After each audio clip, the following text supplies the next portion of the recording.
gentlemen, may I have your attention please to note the following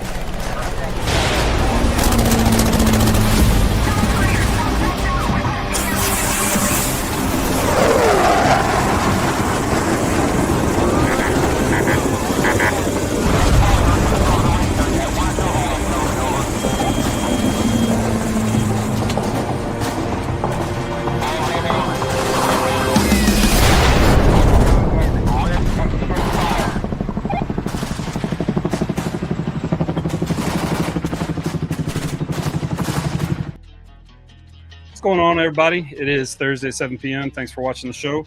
Appreciate that very much. We're going to get right into it today. Today, our guest is going to be Major Teddy Colgate. We want to give a big shout out to our guest from last week, USMC, and let you know that his part 2 is already scheduled for 2 October. All right, let's see what Matt's up to. What's going on, Matt? Well, I mean, I'm here. It's Thursday. It's 7. We're here to talk about some cool stuff. So we can't wait to get into it. Welcome, everybody. We're glad that you're here. We are excited that you decided to join us. Say what's up to Mr. Bob's in the house. And I don't know why you're talking about what you're holding when you say what's up, but that's cool, man. Do what you do. And then our man Carlos Calzada's in the building. Thanks for wherever you're watching from. Shameless plug once again. We're selling t-shirts. Go fucking buy one. Jesus Christ, it's not really that hard. Spend your money, buy a t-shirt, help a nonprofit. Super simple stuff. And with that, take it over to the hero. Yeah, big shout out to Bob. I just want to say shout out to all the gate guards out there that are protecting the front gates and making sure that they're checking IDs properly. Thank you for your service, Bob, and thank you for almost being a Ranger. Good job. Now, I want to touch on a subject today because I was talking to my wife, and I'm a little heated. So my wife is not following the Bible. She's not. She's supposed to be submissive to her husband. She is not. She's on her own fucking program, and I don't like it. Even the Constitution says all men were created equal. That bitch don't say shit about women. It don't say all women and men were created equal. That shit says all men. I told my wife this. She does not agree. She thinks I'm retarded. And possibly I am. But my problem is this. I told her she will be submissive.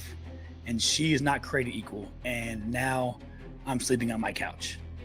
Outside of that, I just want to say me and Ty talked. And it's a polling question for the viewers, right? Is it okay to love your daughter more than your sons? Like, do you have a favorite kid? Is it okay to have a favorite kid? And me and Ty were kind of talking and going back and forth about, parental styles and how we parent, right? Do we parent differently? I was way different with my boys. I was tougher. I was meaner. Like, they disrespected. They were crazy. They got choked out and beat down. My daughter, I don't think she's ever been spanked, yelled at, none of that. So is it okay to have a favorite child? And if it ain't, I really don't love my daughter way more than I ever loved my sons. I like them a whole lot. They're cool and shit, but she's my favorite. I'm saying that publicly to the world. I love Kenzie way more than all the motherfucktards that I had. Anyways, that's all I got. That's all I got, Ty. Very, very nice. So, what Jesus podcast were you listening to today that made you I wasn't. To be submissive? I wasn't. I went in the kitchen and she was talking shit and I was like, hey, you are not following biblical scripture. You're supposed to be. She was like, well, she's like, there's a lot of stuff in the Bible you're not doing as a man and as the spiritual leader of the family. And I was like, really? Man, like what? Hey, bro, she be knowing her shit. I couldn't even fight her. I was like, actually, it says it in, I don't even know, but she knows it. And then I was like, well, then I try to switch it from the Bible to like the Constitution. Like, well, actually the fucking, our forefathers said all men are created equal. He didn't say nothing. Ain't say nothing about you. Y'all just were able to vote like 2 years ago.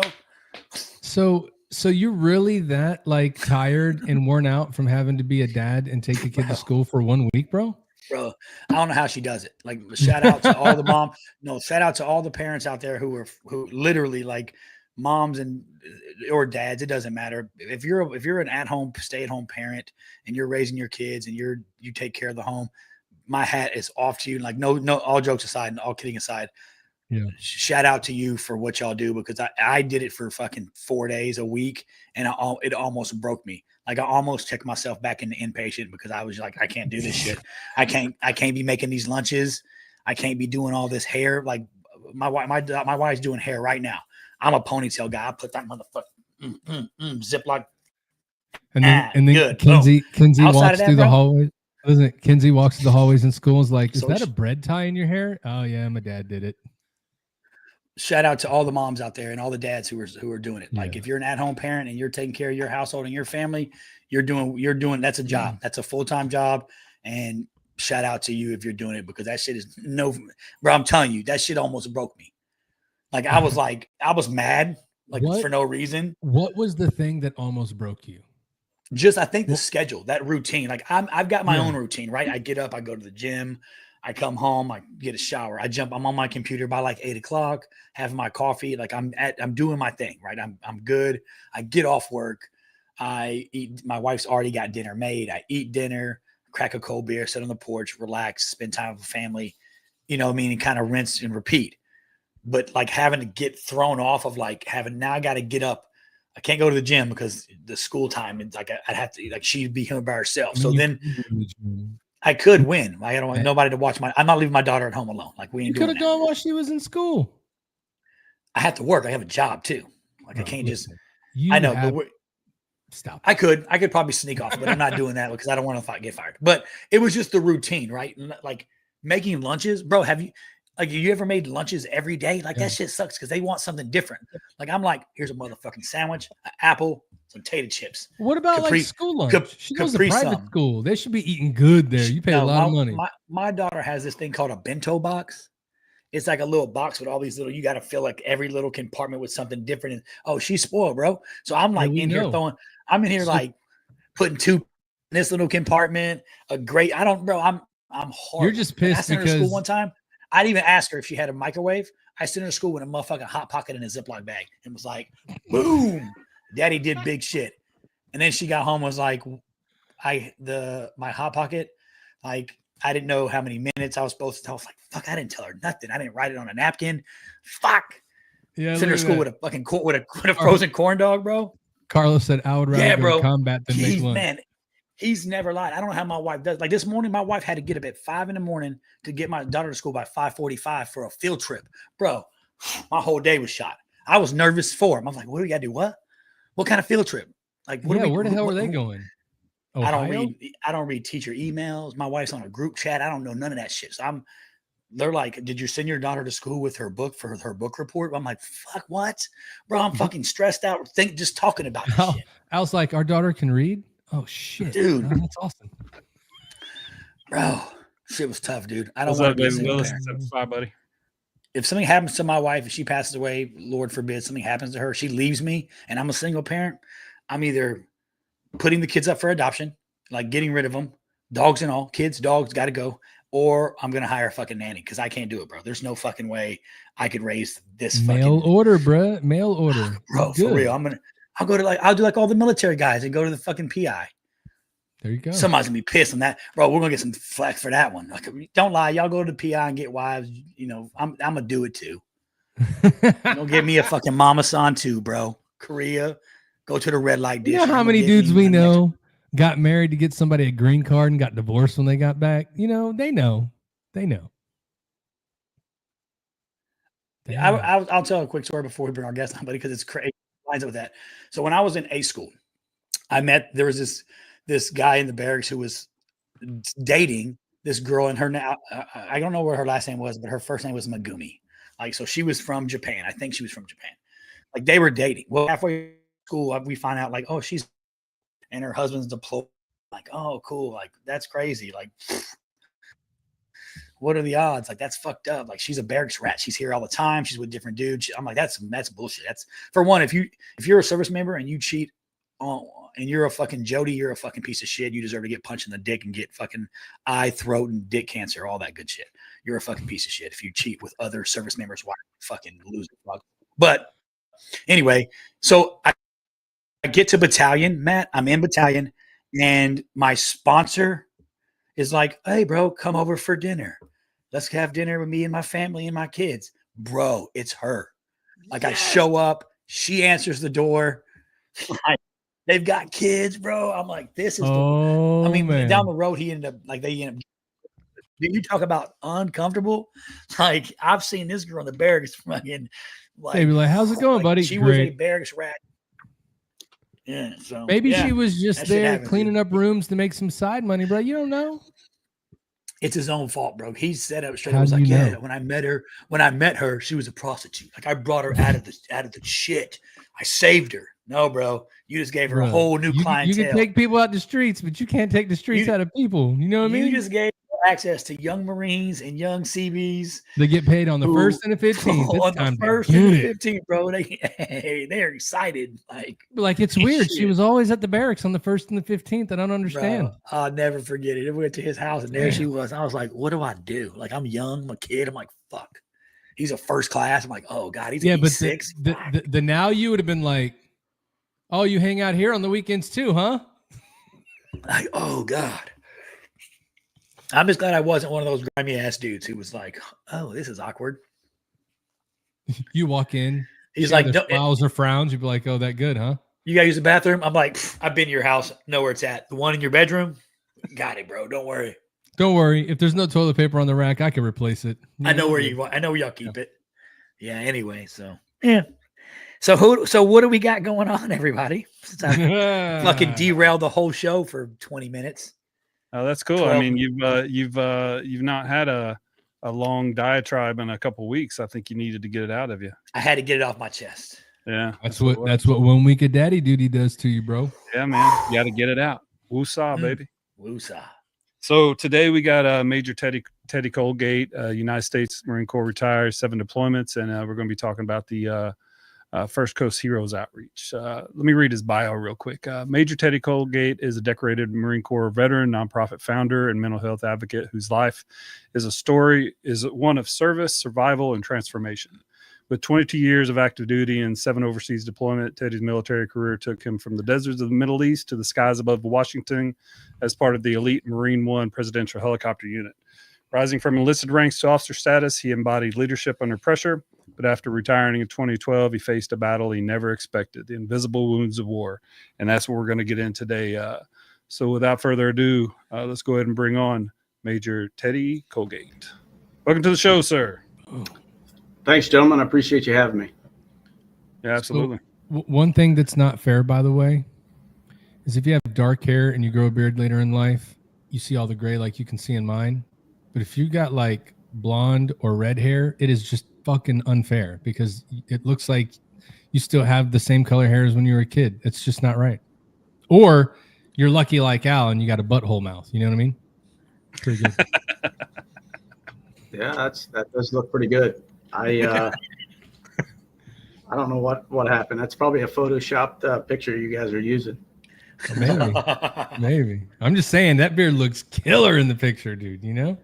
Well, thank you for coming on. We really appreciate it. We're excited to talk with you, and I know that you're doing a lot of exciting things now. But what we like to do before we get into that is we kind of want to set everybody up for your today, and we do that through just getting to know you a little bit better.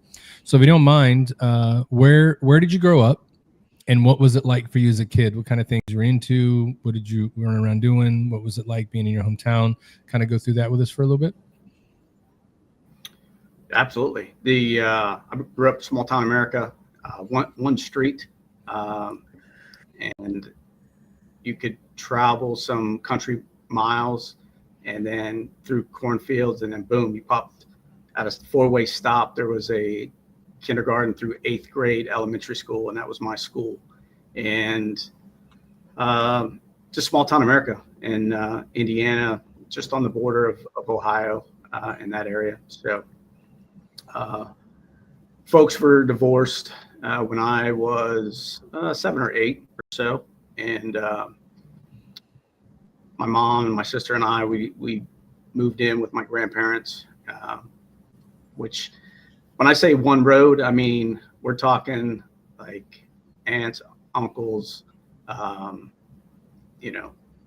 side of the family, all on one road. And then about I'd say 10 or 15 miles from that in Ohio, there was one road, and my dad and my grandparents on his side and my uncle and that side basically lived on one road as well. So it was small town America outside of Cincinnati, about probably 40 minutes outside or 30 minutes outside of Cincinnati, but right on the Ohio-Indiana border. And so growing up there, what kind of work did your parents do? What kind of things were you into as a kid? I mean, being in small town America, I'm sure work had a lot to do with it, but like, was there anything you gravitated to, like hobbies, things you did for fun? So what I did, as a kid, I played sports a lot. My dad drove a truck. My mom was a waitress, hairdresser, all those things that are truly relevant in middle America, I guess, and the small towns that kind of keep us thriving. Everybody knew everybody almost. And then summers, I would work on farms, local farms, anything I could do to, just stay busy and stay outside. The worst thing I could do as a kid was be stuck inside. And I remember my first concussion. I was probably, I would say 9 or 10, and playing baseball, playing third. Kid was stealing, leaped for the ball, got undercut, landed on the back of my head, finished the game, and I was taken out of the game at third base because I was woozy. The next inning, the coach pulled me in as catcher. Now, okay, well, that's exactly what, looking back now, I'm like, well, that's probably the dumbest thing I've ever seen. But we finished the game, and we would always go to one of the small restaurants, and I would order the same thing, and I didn't eat. And my mom knew something was wrong and went to the emergency center there. Diagnosed, I was vomiting, nosebleeds, all those things, and I was out for a couple weeks, and it was the worst thing you would think that a 9 or 10-year-old could deal with. Is just like sit on the bench, and it wasn't the fact they had a concussion. It was the fact that that's not a big deal at all. I sat the bench most of my childhood on every sport I ever played. So that's not uncommon. So there we are.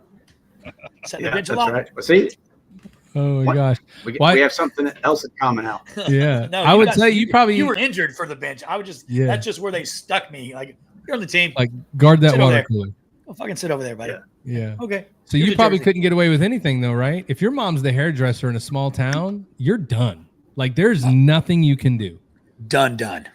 Yeah. So my aunt, she was a hairdresser before my mom. So it's the talk shop, so everyone had the gossip, and it was right on the corner of this 4-way intersection, and on the right side, depending on, I guess, which way, but say I would say west side. Yeah, that makes sense. West side is Indiana, and on the east side is Ohio. Wow. I mean, it was a state line road. So, wow, you know that barbers and hairdressers, the original therapists, that's 100%. Like, you would tell shit to your barber or your hairdresser that you wouldn't tell anybody. What? Oh, sure. Those are the and prostitutes and hookers. Original therapists. You tell a lot. What kind of therapy were you doing with them, Al? That's so gross. Talk therapy. Oh, talk therapy. I get it. That's true. Working through some issues. Man, that week of watching the kid got you, dude. So you said your parents got divorced around 9 or 10. So you went to move with your grandparents. Was that just where you were sent to move there? You wanted to go there? Like, what was that all about for you, or was that just the best place to kind of to land at the time? No, I think it was one of those where we just, it's kind of the better move for all of us. My mom, my sister, and I just moved in there and kind of overwatch, if you will, that to get more so, I guess, my mom through some of those things. Looking back, I don't know the true why or really care. My granddad was he was a World War II Marine, probably the hardest working guy that I know. He passed many years ago, but just one of those where instilled a lot of work ethic in me. Didn't take shortcuts. Was a third shift guy, and if he needed something, he just worked extra. And if the family needed something, they worked extra, or he worked extra to make sure that the family had that. So, Wow. so it was a true blessing. It wasn't like, oh, woe was me. Even though the fourth grade counselor wanted to see me all the time, and I would fake like I was sick, so I didn't have to go see the counselor. But I was blessed to be surrounded by all of that. So. Yeah, I would imagine great role model growing up, from the greatest generation. Those people, I mean, they worked so hard for everything. That was, I remember that too. It's like, if you really want it, you got to work for it. And my grandparents from that era as well. It was always like, no one's going to give you anything. You've got to go earn it. You need to go out and work for it. And they always would give you like the example to look at for that, right? It was never do as I say, not as I do. It was 100%. Let me show you the example of what this looks like. And so that's what I remember from it. So I'm sure it was a great experience. Did your grandfather ever tell you any stories from his time serving?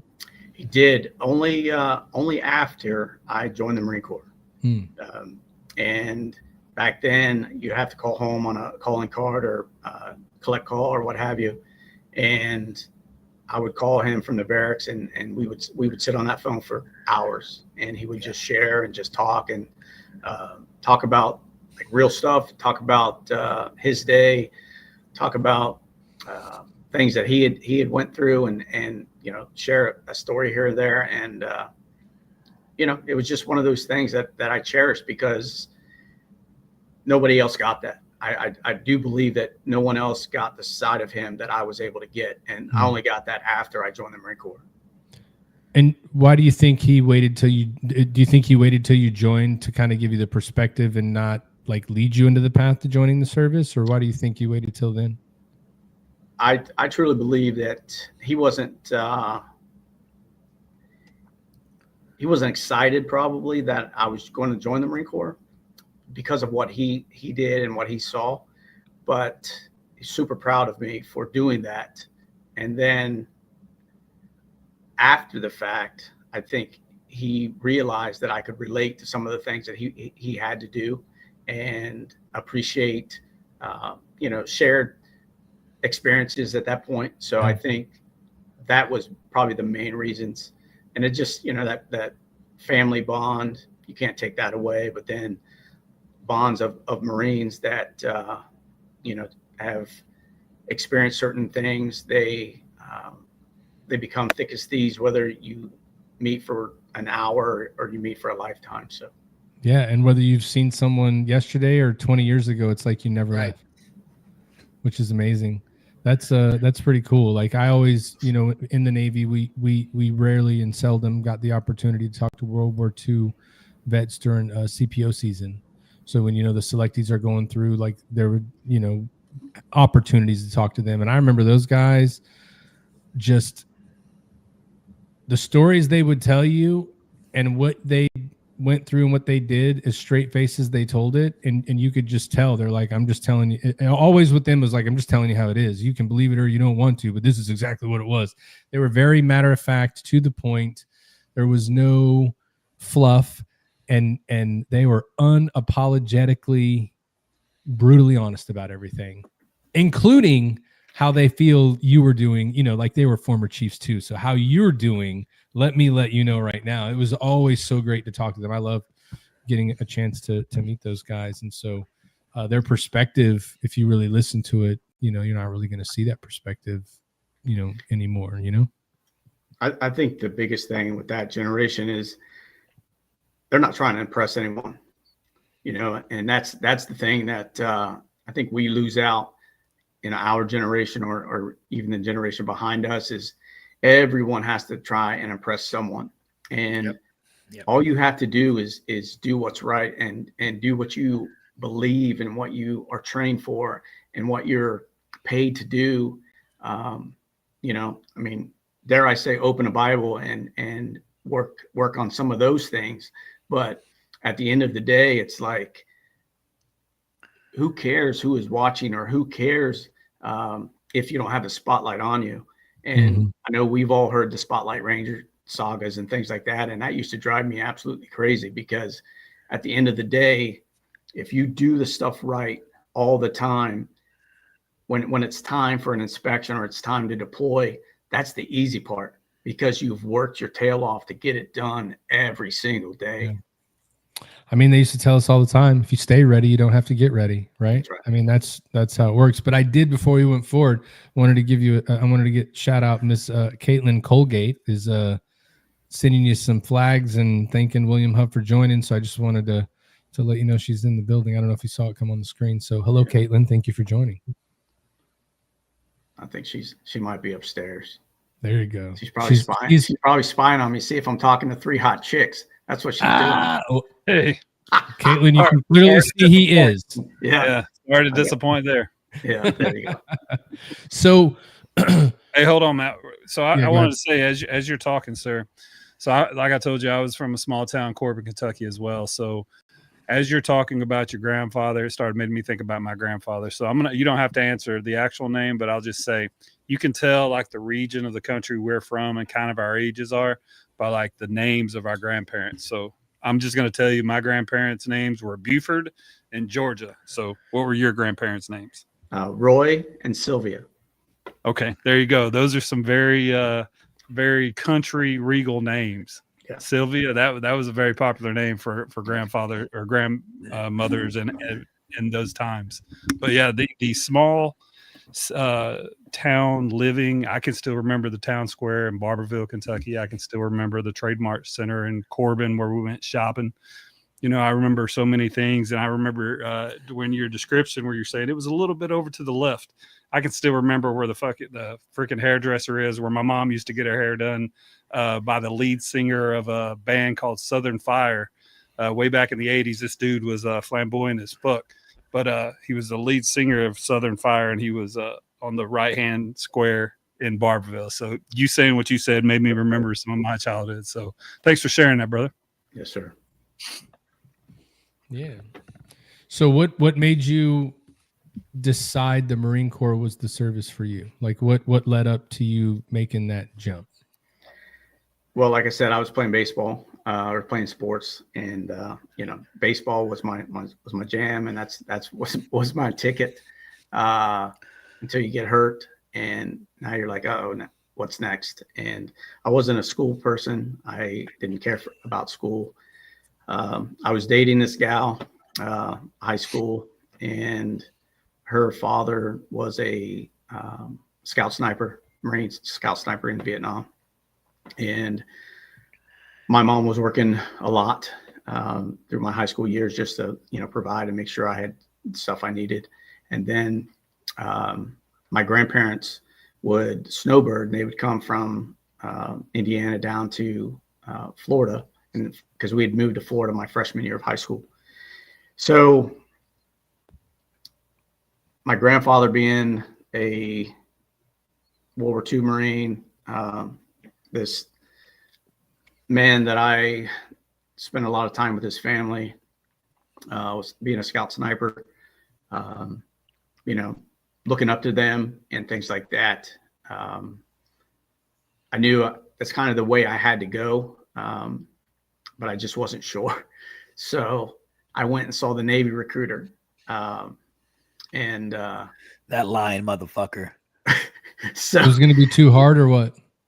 Yeah, it was, right? So it's stupid. I'll never forget this. So around the dinner table, we would always, hey, what'd you do today? How was your day? Did you have a good moment? Whatever. So he sat at the head of the table, of course, and I was sitting at the other end of the table. And it goes around, everyone's talking about what they did that day. And I said, well, I saw the recruiter today. I went and talked to the recruiter today. And he said, which one? And I said, well, I talked to the Navy recruiter. This man who I valued, probably still value. I mean, I still have a letter in my Bible that he wrote me once I joined the Marine Corps. Put his fork on his plate, got up and left the table. To not return, right? So, to not return. So the very next day, I went down to the Marine recruiter and I said, hey, I need to sign up for the Marines. And he says, okay, well, he's doing look at these 14 blocks and you can tell me what's important to you. And this, I said, no. I said, you don't understand what I'm telling you. I'm joining the Marine Corps. I need to know when I'm leaving. And so it was that specific and distinct. At that point, I was like, oh, well, I know what I'm doing because I don't want to ever feel like that again, Wow. And but yeah, it was a pretty powerful, like, screw you type of deal, and I was like, oh, but what was the mood like at the table when he got up and left? Did anybody go, it was pretty quiet. Did you say that? No, it was, because she was encouraging me to share, right? Because I wouldn't say anything up front. And then she's like, well, give me the nudge under the table. And I was like, ugh. So it got pretty quiet after that. And, but the next day it was on the up and up. So it was pretty good. So nice. But yeah. What did he say when you told him you joined the Marines, though? He questioned my my decision making when I told him about the Navy, and he told me that he was proud that I had overcome some of those shortfalls. So but yeah, so it's just one of those things where anecdotally, I mean, I'm sure everyone would have been fine. But I remember that pretty distinctly. That, man, let's not do that. Well, I mean, it speaks a lot to how much you respect him, and how much he meant to you, and how much of a role model he was. If just the fact that getting up and walking away because you talked to a service and you're like, oh my God, like you would have thought, oh, military, I'm proud of you. You didn't say Marine. He's like, I'm out. And you're like, wait, right. There's an impact there for sure. That's like the worst form of he's disappointed in me you could ever get, right? Like, right. In front of everybody, you're like, I don't know what to do. Yeah. So when did you go in? What year? January of 1990. 1990. And where did you go to boot camp? Parris Island. How was that? It was. I mean, I know this is going to sound cliche, but I had a lot of fun. I was ready, like with all of the knowledge and things like that. I had a really good recruiter, and he did some stuff that was, looking back, was unorthodox, but super effective and prepared me in a way that I was not afraid. I was not apprehensive. I was not behind the power curve for anything when I got there. And I think that's a true testament of what actually set me up and has kind of propelled me along the way, because I never wanted it to be behind the power curve. So what kind of unorthodox things are we talking? Can we get into specific? So I'll give you the last thing. So the gunnery sergeant who was the station chief or something like that. He's in the office, and I'd met this guy many, many times over, and he's sitting there reading, Marines Magazine or Leatherneck or whatever. And I walk in and I'm filling out or doing some paperwork for last minute type stuff. And I'm leaving in less than a week. And I don't know why I said this, but it came out of my mouth. Probably for the right reason because of the end result. But I said, Gunner Sergeant, what are you doing? And he's like, what does it look like I'm doing? I'm reading, right? So he kind of like sarcastically came at me. Well, I'm 18 years old, so what do? Well, that's good. At least you can read. Like, I didn't know Marines could read. I knew that was coming. That's exactly right. Right. I know you bitches could read. Yeah, I said, well, that's a good thing. At least you can read, or at least you can read, or I didn't know you could read. One or the other. I don't exactly, but it basically said either way, it was a straight shot across the bow. And my recruiter, who was a sergeant, he jumped in my shit. Like I was IT'd, incentive PT'd, whatever you want to call it, thrashed. And I remember that my girlfriend at the time was waiting in the car because we were going to lunch, and all we had to do was drop off paperwork or something. And she had to come inside to find out what was going on. And I was getting mauled, and I'm drenched in sweat. Like clothes are just hanging off of me at this point. And she was like, "What? My God, what's going on?" And I think the gunny actually told her like, we're just helping him recite his alphabets or something ridiculous, right? And but it was one of those things. So fast forward a week later, I have drill instructors jumping in my shit, cool as a cucumber. Yeah. No, for sure. It was one of those where after it was all done, they calmly said, "Hey, I know it may seem like a lot. In a week, you're going to understand." And, and I was like, "Yeah, no problem, blah, blah, blah. I apologize for saying something stupid or whatever." And he's like, "Understand this, yes, sir, no, sir, I, sir, are going to get you to where you want to go." And, it was super easy. And the knowledge that they had pushed when I was in, that month of Pulley or whatever they call it, easy stuff. I got there. I would crash out when these kids were trying to learn, I don't know, general orders or whatever. And I knew all that stuff front and back. And so I could actually try and get an extra hour of sleep and things like that. So.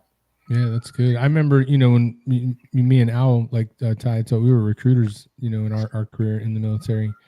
And I remember telling a lot of kids, you're going to go to boot camp. And in about 10 days, I swear to you, you're going to go.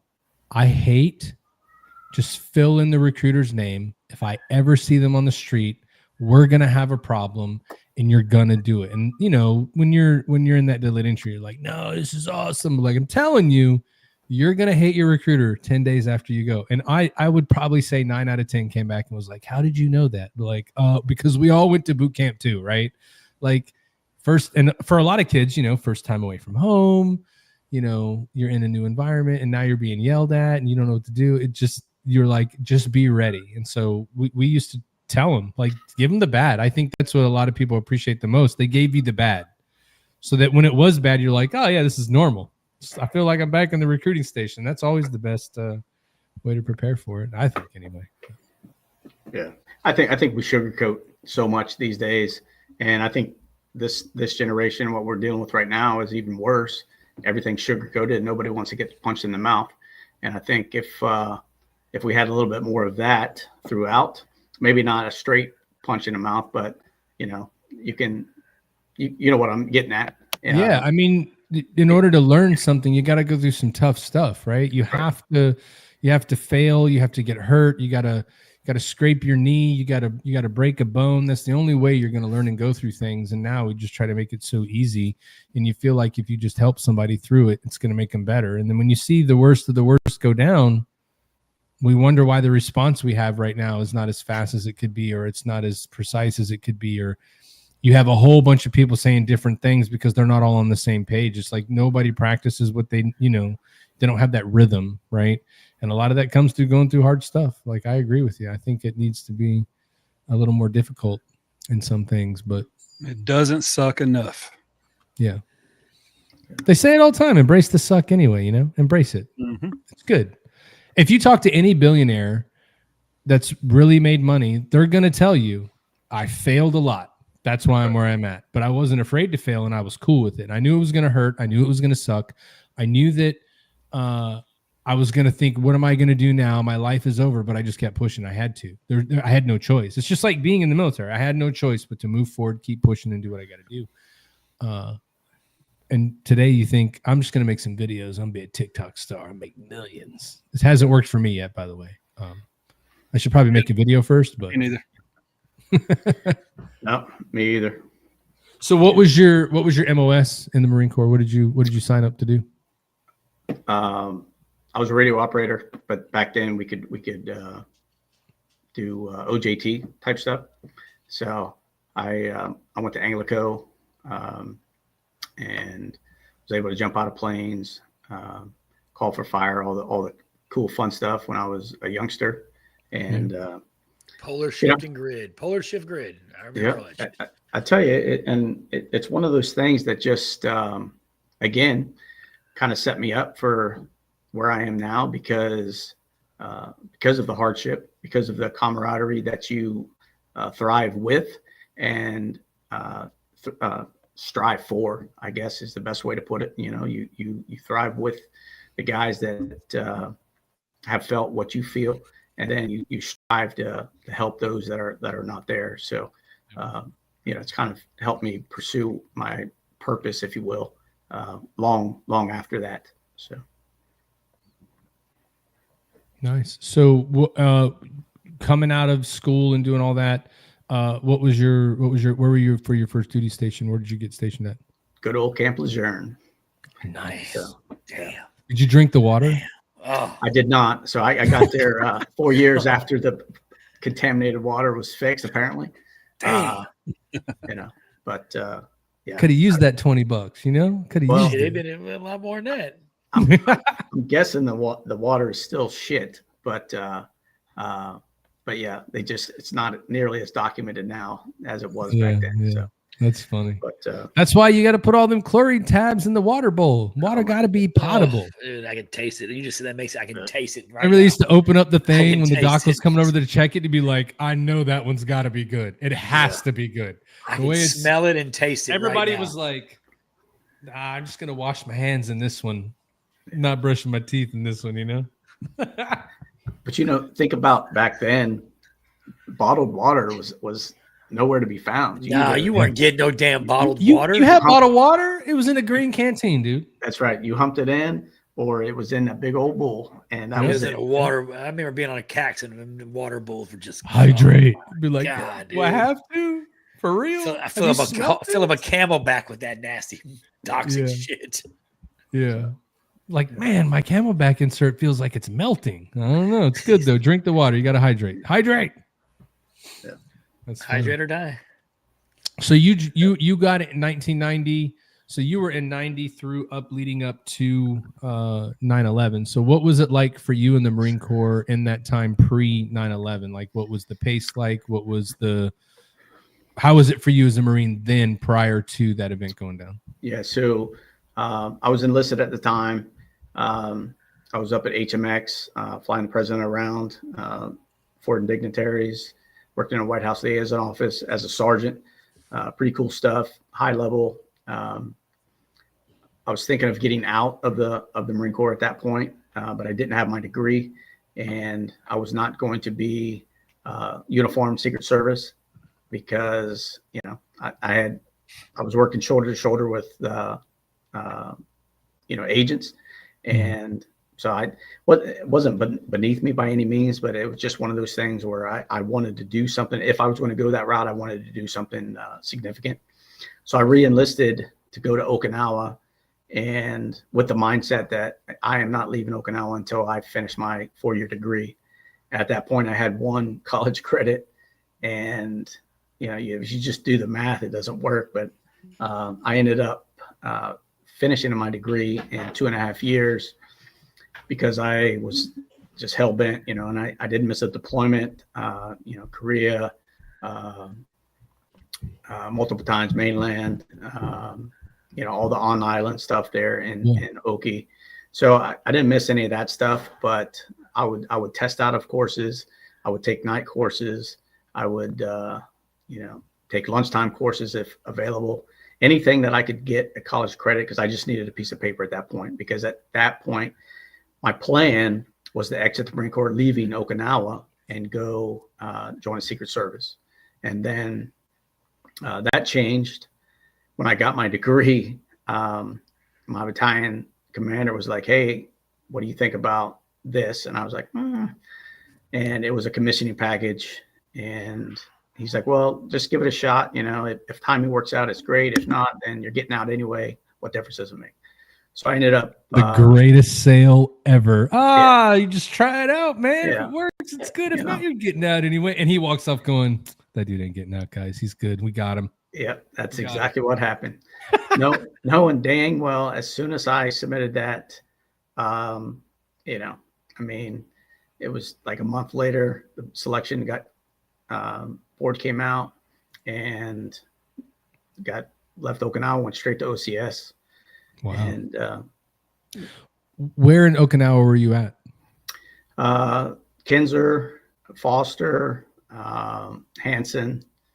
Oh, there you go. My least favorite place in Okinawa was the NTA, the Northern Training Area. Yeah. No, thank you.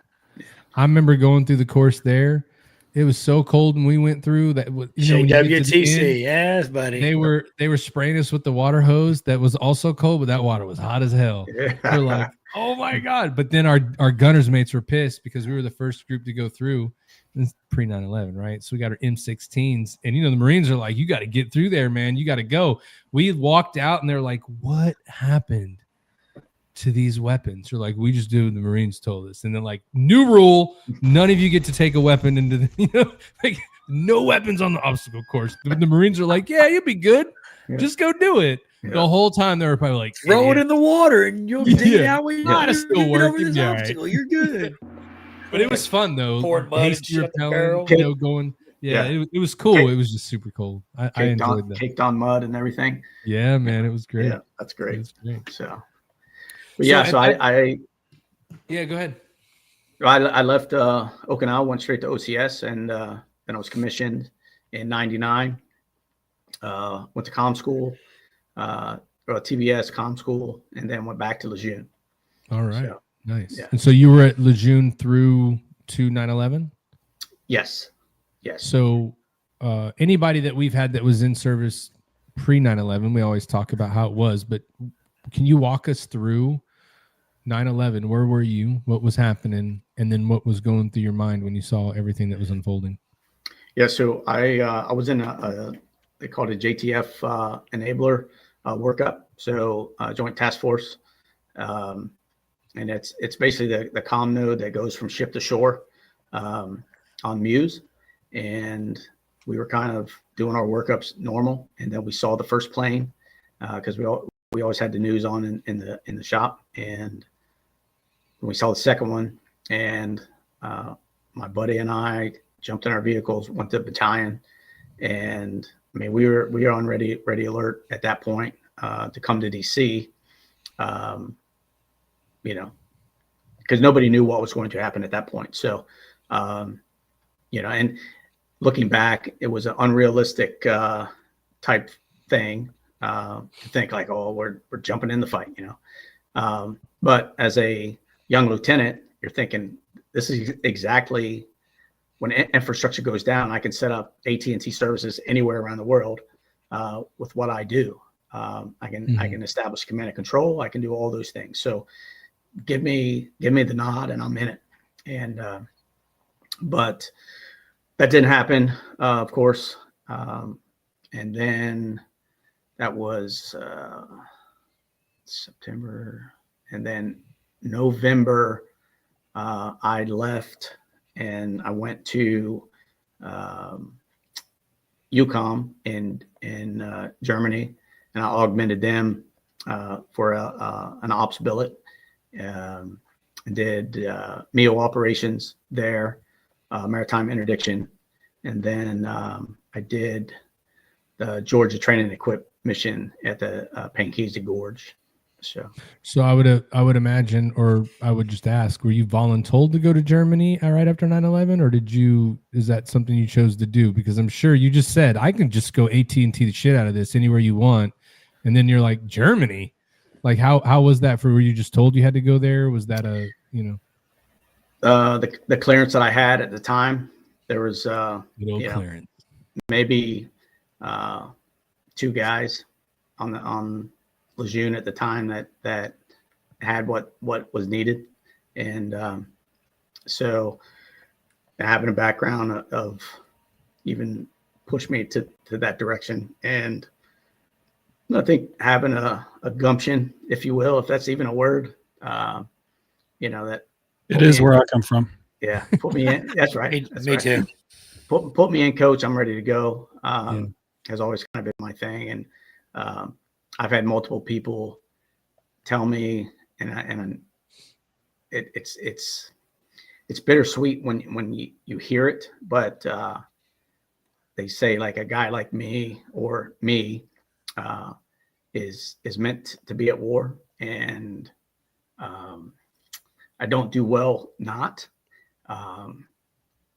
So it's like that's my comfort zone, if you will.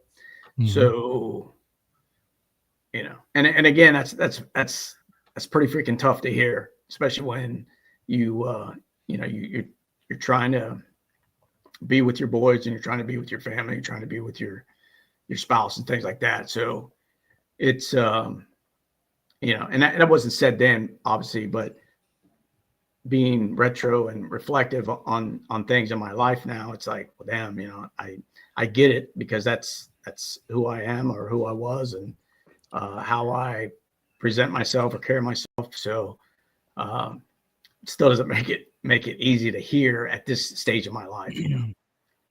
For sure.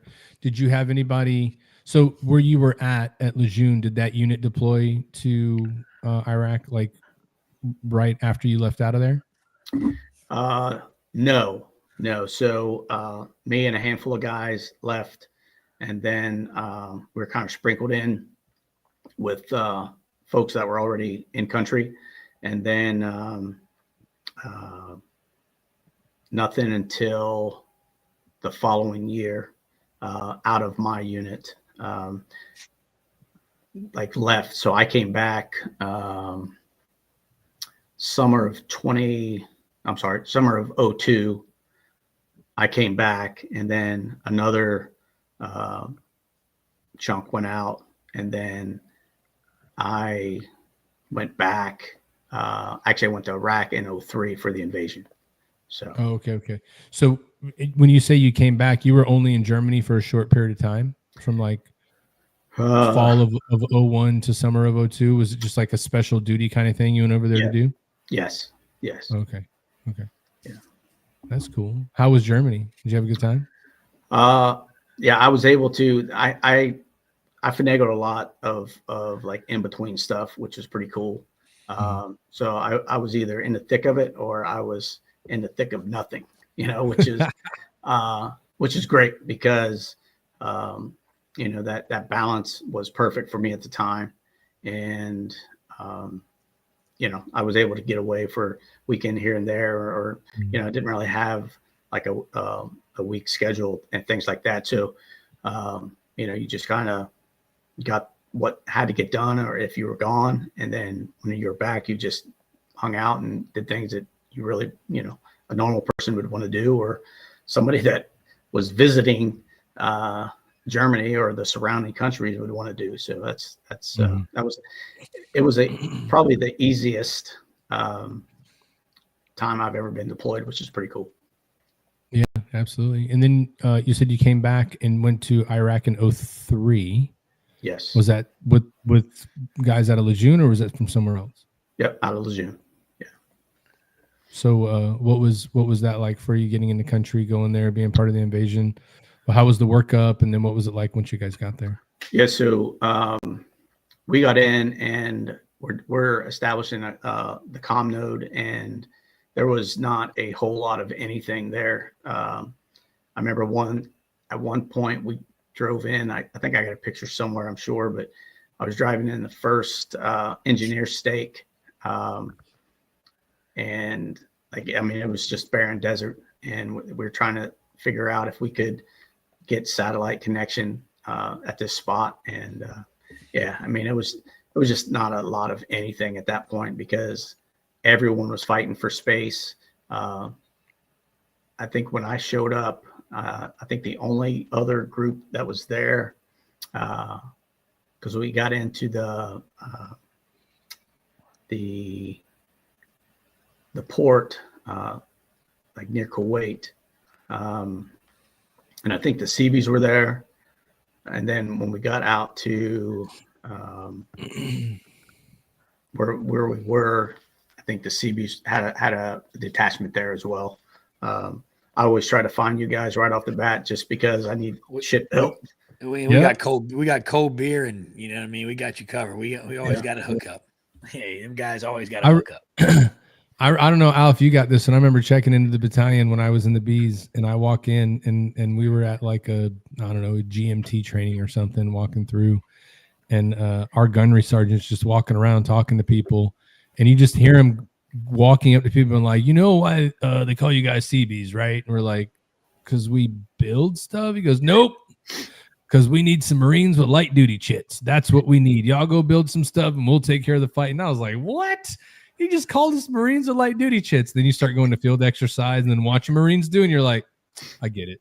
I can see. Your gunny was soft. That's the problem. That gunny was soft, bro. Because our gunny, he was a mortar guy, and I think he was a long gunner before he came to battalion. But when we stood up CERT teams and stood up recon, he jumped in. He was all about. Brian Olea loved us. He loved us. He was like, sure, but remember, I was in the Bs in '96. Yeah, so way before I wasn't even in the military. So you know what I mean. So like, it was even pre 9/11. He was just pissed that he had to leave a Marine Corps battalion and go to the CBs and be like, "What do you want me to do with these dudes?" Like they PT the shit out of him is what he did. That's all he did. He would PT. Now I will tell you that dude was awesome when we would do the FPF fires during FEX, and the gunny would always stand behind it, and he would hold the paper and he would read through the FPF and how that thing leads up. Man, that dude, we were like, this guy must be like John Wayne reincarnated, bro, because like he's reading this thing just through a bullhorn over guns, and you hear him plain as day. It was awesome. I don't know who the major was, but I could have fucking killed him. I remember being in a CAX. We were doing a combined arms exercise with the Navy and the Marine, with the RCBs and the Marines. And I dug a fire. Now, remind you, this is before they let us use backhoes and all that shit. So we dug a 50 cal fighting pit, L-shaped spot with your E-tool. And, it's got to be at the chest of the tallest man, right? So it's got to be chest level tallest guy in the group, which is definitely never me. I'm never the tallest guy in the group. And this dude comes over, this fucking Marine Corps major walks over, picks up the fire plan, takes a look, walks around a minute, looks again, and then tells us, y'all need to fill this motherfucker back in. I was like, excuse me, sir? He's like, y'all need to fill it back in. It's supposed to be 8 inches that direction. I'm like, I could just dig 8 more inches. He's like, no. I need this whole fighting pit filled in and moved 8 inches. And we fucking filled this. Bro, if I ever see this, like you said, man, if I ever see this, that's the true definition of you're gonna learn today. That dude looked at that fire, that fire plane, was like, you guys he was like, your sectors of fire are not going to cross down. I'm like, yeah, we're good. I'll move the gun. He's like, that ain't how this works. Stupid. You have a stake. You can't go beyond tell that. He just hated the Navy. Probably he was like, that ain't how this is gonna work. You will fill this in, and you will move it 8 inches to your right. I'm like, filling this bitch in. Could you see young Al Hero filling a foxhole to dig a new hole, dude? You talk, and we had those little benches and little seats in it. Well, you needed a step stool. Our fighting position was legit, bro. You had a little place you could sleep. We dug the grenade sumps, man. Our shit was point. And he made us feel that bitch. You know right what? back It in. probably looked too good, and he was like, "Hell no!" You just He fill it also in, it's came 8 over inches off. during when we were having a firefight and throws a chem stick in there. It's like, grenade, all you are dead. Head to BAS. I'm like, bro, are you serious right now? Because we had the Marines ahead of us. Like, we had triple strand concertina wire put up. And I've got night vision goggles, and I'm like, what? I keep seeing these things pop up. I'm like, what is that? And I see these 6 Marines jump up with a ladder, come hauling ass to the wire, slam a ladder down on top of the wire, and in seconds they're inside the wire. And I'm like, I'm on the comms, I'm calling it out, I'm lighting them up, and all of a sudden as he walks over, it's like, all y'all are dead. I'm like, these dudes are 200 yards ahead of my position. I'm on a 50 cal. I'm like, they're all dead. He's like, no, you're dead. Grenade, dead. BS. So we had a hump. He's like, to the do you BS. think you can kill those Marines with your 50 cal? Impossible. Then I get out and I'm walking. He's like, what? Yeah, he's like, what are you doing? I'm like, I'm walking to the BS. He's like, you're hurt. You're injured. Somebody will carry you and drag you to this BS. I'm like, so now I'm being fireman carried to the freaking med tent. By probably the biggest dude, bro. They're carrying a baby to the. Gives you the medical card. You're hurt. Your legs don't work anymore. Get carried out of here. Don't lie though. You're looking through the NVGs, and as soon as you see the ladder hit and then go to the Constantina wire, you're probably like, "That is the coolest fucking shit I've ever seen." And I froze. And I was like, "This is happening." Awesome. These Marines just brought a ladder in, and they just crushed my. I spent hours putting up triple strand, which is no fun, and they just smash it down with a ladder. And just they're looked inside at your the hands. Dude, Fuck, dude. Yeah, that major really hated me. He did not like me, not even a little bit. Apparently, you're dead. What? How am I dead? Whenever we would do, I'm under the dirt. He's like, it's a grenade. I mean, but every time we do field exercise with the Marines, you did feel it. They're going hard, dude. Yeah, they were like, not playing with us. The Marines are like, oh, we have to go out there and play war with you guys. They were like, we're going all in. You're like, damn, dude, like.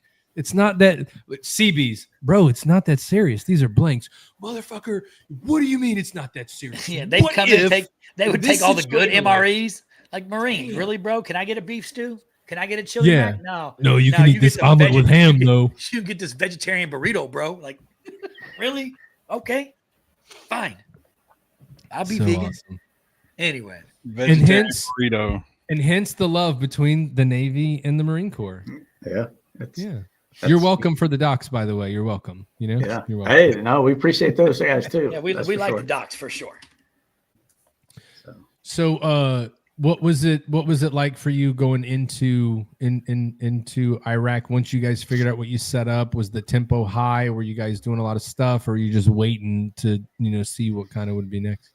Yeah, it was boring. It was just a lot of waiting around, and we were always waiting for somebody else, or so it seemed, and it just it was frustrating because again, you've been there for months on end now, and you want to do something, but you have to temper that with.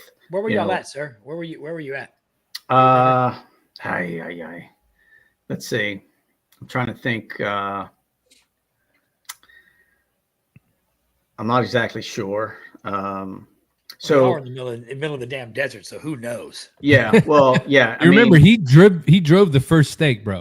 Yeah. He's like, sand. There's a lot. So, like, I want to say, there was another comm battalion that was like at Coyote. Yeah. And then, I think Fox was the other one.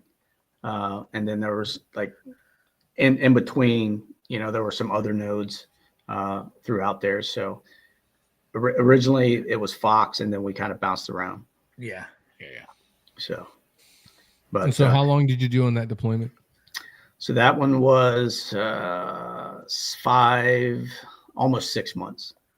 Yeah. So and nothing significant, right? You waiting on people, getting set up, doing that stuff, right? Yeah, it was a lot of back and forth type things. I went in with a company, and this is kind of what has happened throughout. Like, I go in with a company, I rip out with a battalion, so, which is fine. I mean, because I prefer to be that guy that goes in smaller and then hand it off to some schlubs who are going to screw it up anyway, so, because then I moved on to something else, something cooler, something better, whatever. So, so I left there, and like within a month, I have orders to Parris Island to be a commander down there. So I was there for 3 years. Loved it. Very, very impactful on young men that have no idea. And the thing that I love about my time at Parris Island as a series and company commander was every kid that came through there knew that they signed up and they put their name on that dotted line and they signed up to go to war, because that's what our country was at. That's where we were putting those kids. We were going to get them trained, and we were going to send them into harm's way. And that was super cool that I got an opportunity to do that and be that first step that, their mom and dad entrusted me or the Marine Corps to be able to do that. So I was, very excited to be able to have that opportunity. And I stayed in a training company for 11 cycles, which 11 cycles, figure one cycle is about 3 months. And my 3-year tour, I did 11 of them. So wow. I was, straight in it. Moved companies once. So from Delta to Charlie. But it was just that important to me that I have that opportunity to impact as many as I possibly could.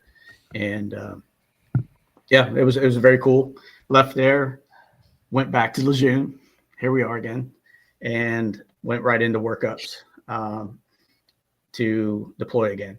So my hiatus of not deploying was gone, and deployed January of 2007, and then I was pretty much gone until summer of 2010. So where did you deploy to in 2007? 2007, I was with First Iraqi Army Division, and I was with let's see, it was 2 MEF, I guess, but I was with the MIT team. So First Iraqi Army Division MIT. That was in Habaniya. We were based out of Habaniya, but we did operations all up and down northern Iraq and through Anbar. So, yeah. And so, being with the Iraqi side of that, what was your main focus there that you were there to do? Like, what was your main mission in being so entwined with them? Yeah, so we lived in one of the castles with them. So they had Iraqi side and we had a U.S. side. We had the Iraqi general with us and his security team, and then he had his companies as well. Each one of us, our entities, we had advisors for certain commodities. I had the COM and the G6 commodity, but at the end of the day, we were all operational. We ran convoys nonstop. Anytime the general would want to go, he would take one of his gun trucks, and then we would take 5 of ours. And he took his one just so but he always rode with us. He wasn't stupid. No. I worked with those guys. He wasn't dumb. He was like, you guys go ahead. I'm with these guys. That's right. And that's, but and then we do the MAJ oil run missions, which we'd have our gun trucks and we'd run tankers up to MAJ and back, and what a shit show that was in the middle of the night. And I remember going through Baghdad, and my gun truck had lost power, and so now I'm a vehicle commander in a turret on a handheld, because I have and it's the gun truck was locked in high gear, so it was screaming, like you wouldn't but it wasn't going over 30 miles an hour. And then we lost power, we lost lights, we lost everything. So we had to go into Baghdad like that. It was about 2:00 in the morning. And just waking up the neighborhood. Yeah. So the butthole pucker was real, I'm pretty sure. Well, and it was, tight, and, I'm sure. and I mean, we are, yeah, you couldn't squeeze the rice out at that point, and we're trying to relay as much as we can to try and get these guys to be able to fix our truck as soon as we hit that gate, because we couldn't be behind schedule. And you know, you become sitting ducks, and there's a lot of these tanker drivers that would say, hey, they're broke down. Well, what happens is, you know, the bad guys would come by and take that truck, and now they have fuel for the rest of their stuff. And so we were fighting many battles at that point, but yeah, we limped into the green zone, and me and one of my chiefs, we were up all night making sure these mechanics, you know, got this vehicle up and running. I told him, I said, listen, I said, we're leaving out of here with the vehicle, you know, at this time.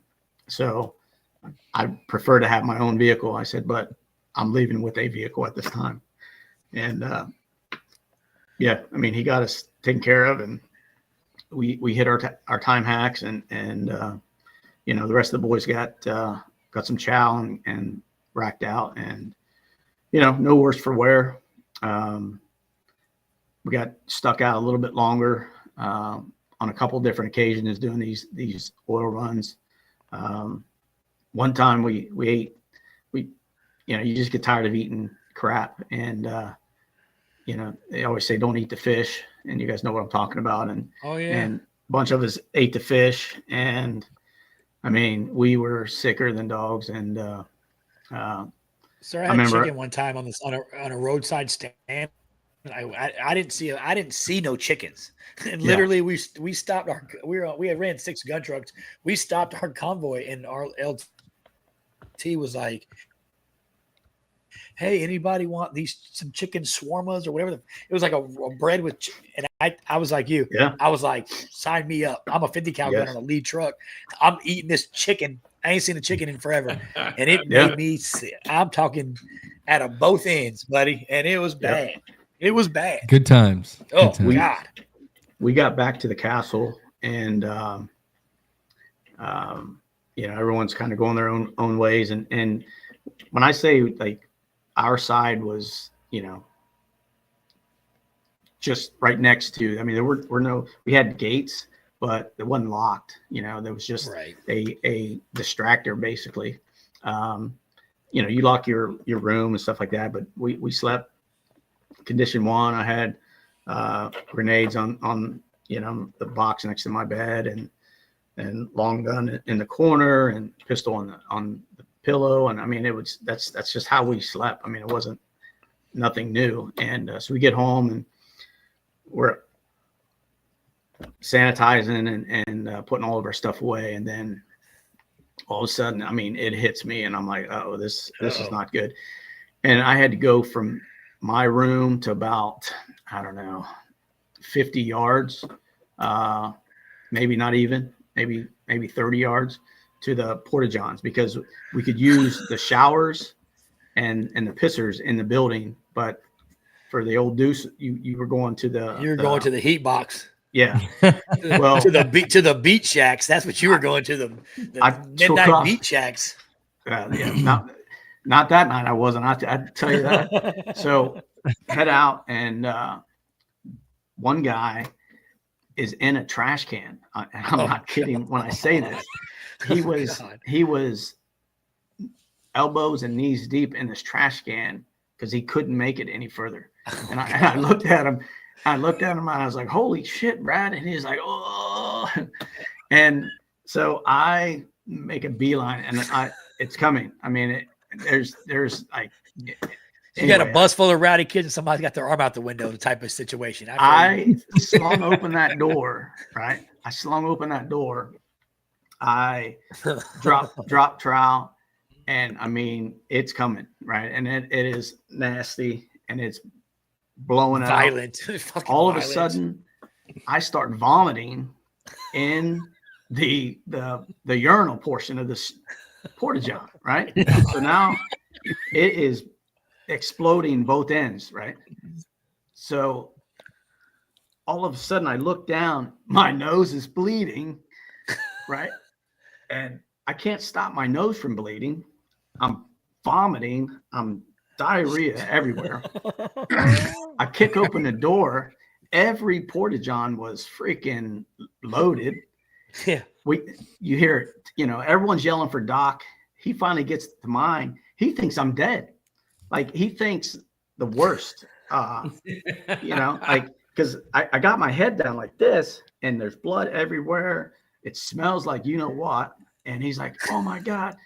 And then I sit up and I look like death warmed over, and he's like, oh, so he starts laughing, and I'm like, what's so funny, you mother, and like, you ate the fish, didn't you? Yeah. So he starts hitting us with I think Cipro, I think is one of the I'm sure fast acting type things, and so get cleaned up, hit the rack. I wake up 4 days later. Yeah. And I mean, so the general had came on that fourth day, and there'd been no movement, and bang, bang, bang. I'm like, yeah, come in. And bang, bang, bang. Yeah, I said, come in. So it's the, like his aide or whatever. And he comes in, and I mean, I'm like still dead to the world. And I look up and I see this guy, and I'm like, what's up, man? He's like, get on your feet. The MEF general is here or whatever. And I'm like, oh, and I mean, I was a slow mover. So I started to sit up, and my team leader was with the general, and he's like, no, stay where you are, or whatever. And the general comes in, he's like, I just want to check on you, see how things are. And you guys did an amazing job, blah, blah, blah. And yeah, so, so they left, and then the aide stayed back, and I politely told him to go himself, and yeah, but did you ever walk in my room and tell me to get on my feet again? Dead. Y'all need to go learn how to cook some fish and make that shit before you start telling me to get up out of this bed. Man, that's right. So, but yeah, so that was one of the most exciting portions of that. I've drank coffee twice in my life, and one was with my grandmother. She drank coffee from the time she woke up to the time she went to bed. Yep. And the second time was with the Iraqi general after we came back from a mission that they had been trying to do for forever. And I finally got them to convinced to implement their plan by laying it all out for them. And, because if you've ever worked with Iraqis or really any foreign national or foreign agency, they're not going to do anything unless it's their idea. So I had to convince them that my idea was their idea. And finally, when they got on board with it, they were successful, and the general was over the moon. So we just got back. I was ready to hit the rack and take a shower, and he, I get a call that says, hey, team leaders, needs to go to the general's house. And I'm like, okay, well, I'll be right there. And no, now. And I'm like, So we get there, and they bring out coffee, and I have my terp with me, and everybody else has their terp with them. And the general knew that I don't drink coffee. Everybody knows that I don't drink coffee. Everybody knows that I don't smoke cigarettes. But yet the Iraqis would always offer me cigarettes, and they would always want me to have coffee, But so this time, my Iraqi counterpart was, chain smoking just like the general and everything else. And I'm sitting there, and, they both offer me cigarettes, and I'm like, no. And then he says something in Farsi, and his houseboy goes away and comes back with his tray. And I look, and my Tarzan tells me like, hey, that's coffee. And I'm like, what? And so then they go back and forth. And I was like, I know they're talking about me. What are they saying? And the general told his guys, like, after he drinks this coffee, he'll be up for a week. And, talking about me being up for a week. And so I look at my team leader. I'm like, okay, so what are we doing here? And he very bluntly, he's like, that's your call. You don't want to drink it, don't drink it, And the significance is obviously, they drink chai, most of the time, but coffee is one of those special deals. So down the hatch it went, and man, the thing was strong and had like the dirt in the bottom and everything else. And but that was like the other thing. And I'm like, what are you guys doing? I mean, who would want to do this? First of all, who would want to do that? Want to like, live here, eat this shitty fish and this nasty coffee? Yeah, like good. Can I get a triple espresso chai latte? What is this bullshit? We got Starbucks. Yeah. So green bean. Yeah, we got green Starbucks bean. And green bean on basis. There you go. So, but yeah, so it was just one of those things, but,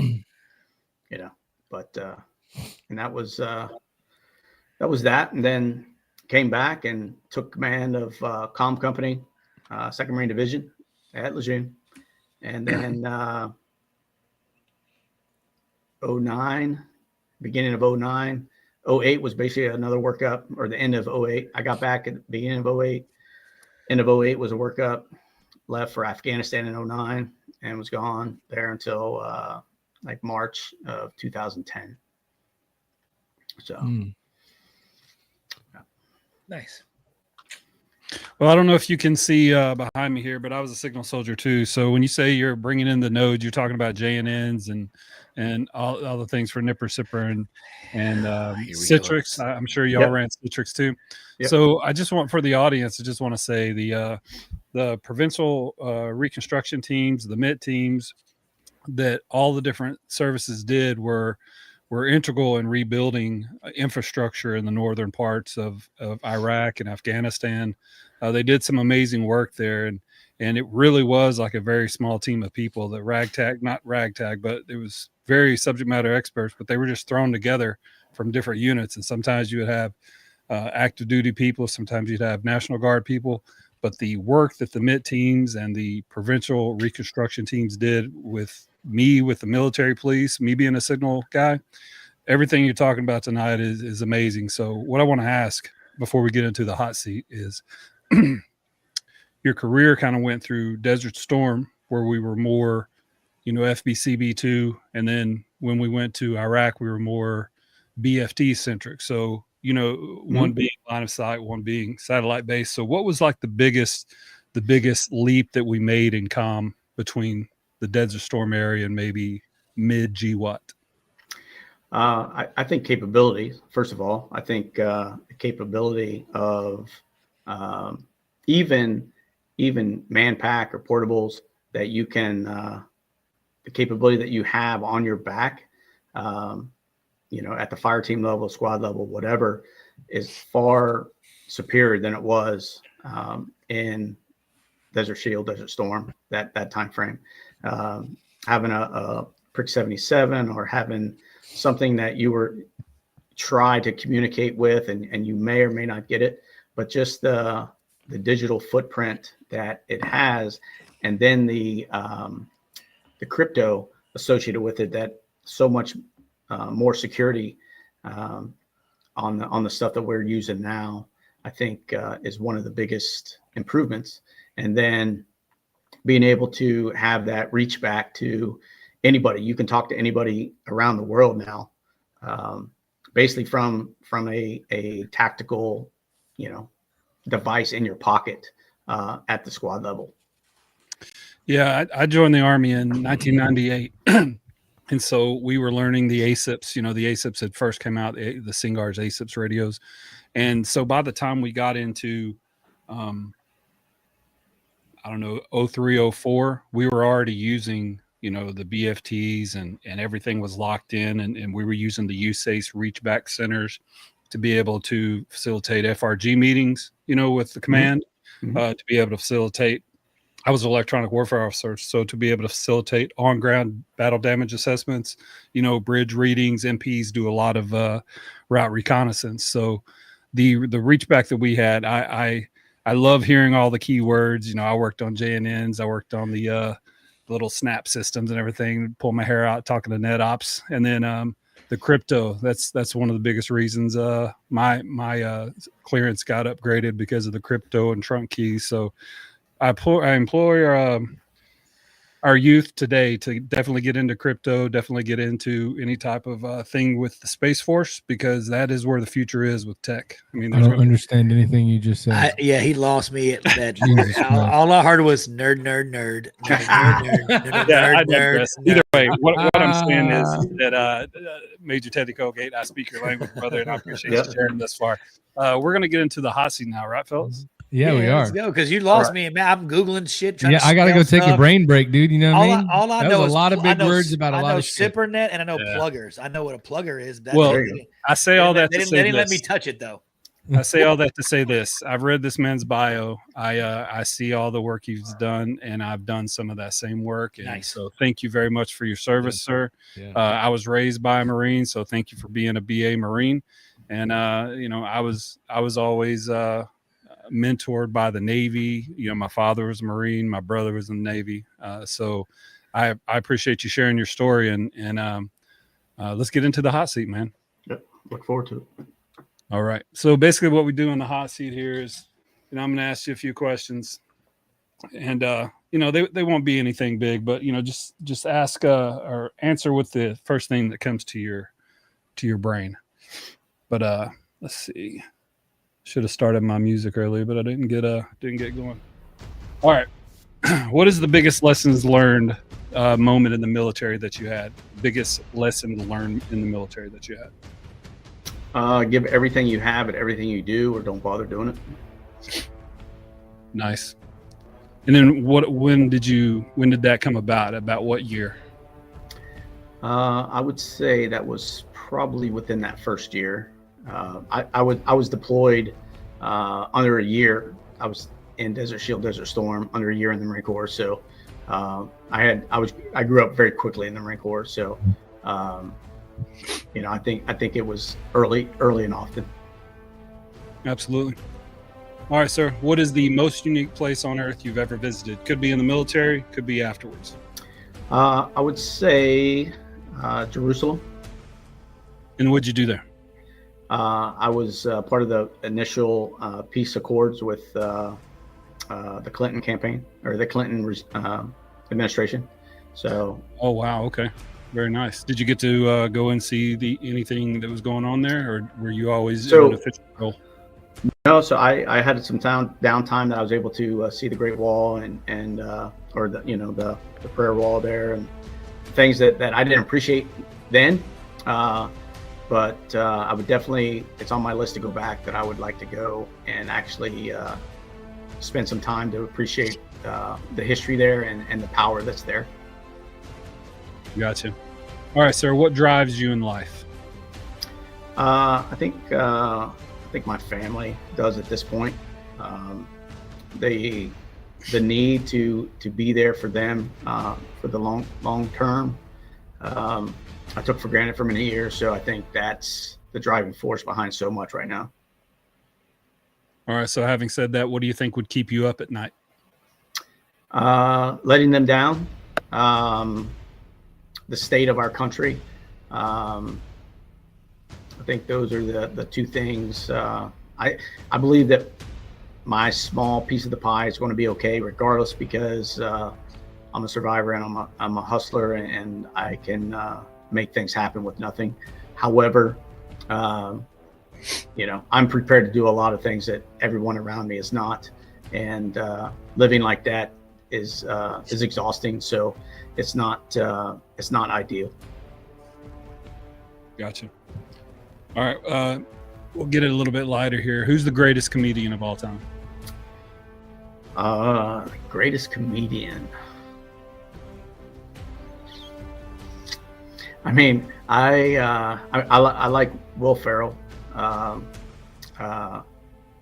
think his he's pretty diverse in what he does, and his deliveries are pretty spot on. What's your favorite deployment movie? Sahara. Oh, nice. Matthew McConaughey, Penelope Cruz, right? That's it. Yeah. I'm a movie encyclopedia. I watched a lot of movies during deployment. Yep. All right, so we get our information from different places these days. This is not actually a question I wrote down, but just from some of your answers, we get our information from different places. I grew up watching ABC, NBC, CBS, and then that progressed into CNN and Fox. But where do you get your news from now? And who do you trust to tell you what's going on in the world? Real America Live, Fox News, and Newsmax are the three that I kind of bounce back and forth. So. Absolutely. All right. We're going to talk about the First Coast Heroes after this, so I'm not going to ask that question. But what is the best post-service habit that you've implemented that's had the greatest effect on you?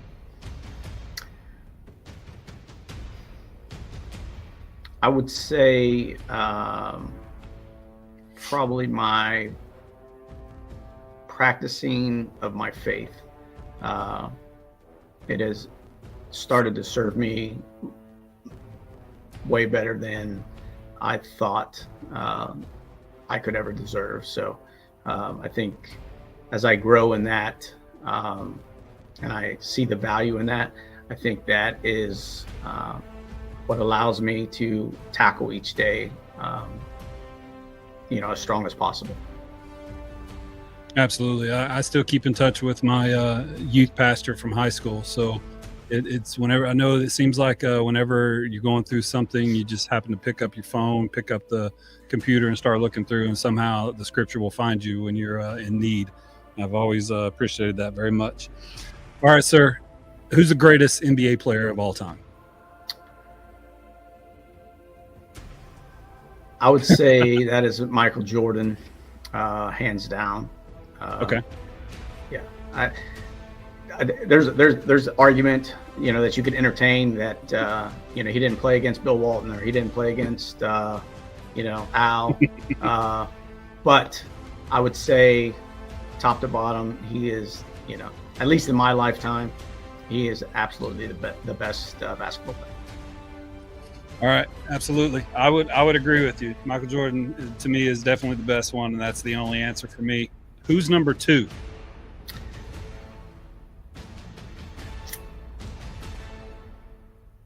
I'll switch gears. Can I do a tie? I feel like sure, absolutely. Yeah, I'm going to do a tie with a big man. So I would say Kobe Bryant. And then I would say either Shaquille or Kareem, because I feel like impact-wise, they could dominate and take over a game just like Jordan could, and they could not fix the outcome, but they could control the outcome of most games, whether they're on or off. So, absolutely. So you're telling me that Kobe Bryant is probably the second best player. You'll be the first person to say that on the show, other than me. I agree that most people Kobe say Bryant LeBron. Yeah, everybody says LeBron. And I just don't get it. Like, to me, he's definitely on the Mount Rushmore. Yeah. He's a great physical specimen, scoring leader, everything. He deserves all the flowers. Sure. But he's not an OG, man. Like, No. to me, Michael Jordan, man, the epitome. Yeah, all right, you sir. have to, Go ahead. Now, I was just going to say you have to truly make those around you better, and I think this is from our military background. Is I knew in my military career that I wasn't the smartest guy, and I wasn't the most capable guy, but one thing that I did better than a lot of people, or better than most, is I made those around me the best they could be, and pushed them way outside their capability and their comfort zone, and that led us to a lot of really great things and good success. So I think Kobe is one of those guys that does that. Jordan was definitely one of those guys that does that, and LeBron is one of those that he's going to get his, and everybody else can get theirs if there's enough. So, but Gotcha. I'm not a basketball announcer by any means. So if he happens to be watching, he can call me. He's my number's public, and we can discuss it further. So I like it. Own it. All right, here's the big one. Who's better, Michael Jackson or Prince?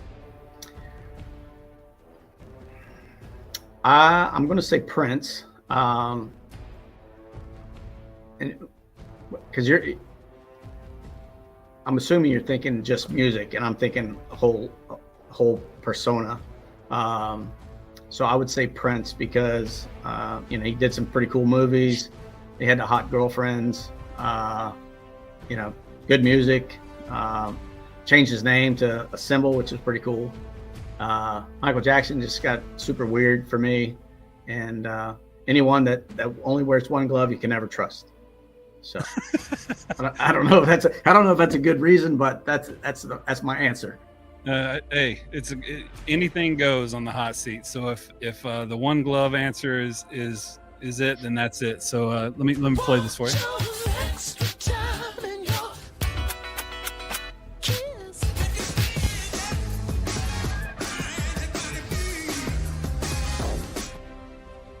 So as you can see, it's very contentious.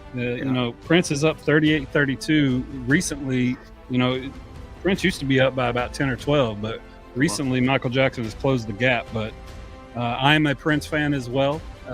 There's a lot of people that say a lot of different things, but I appreciate your answer. Yeah. Last question, sir.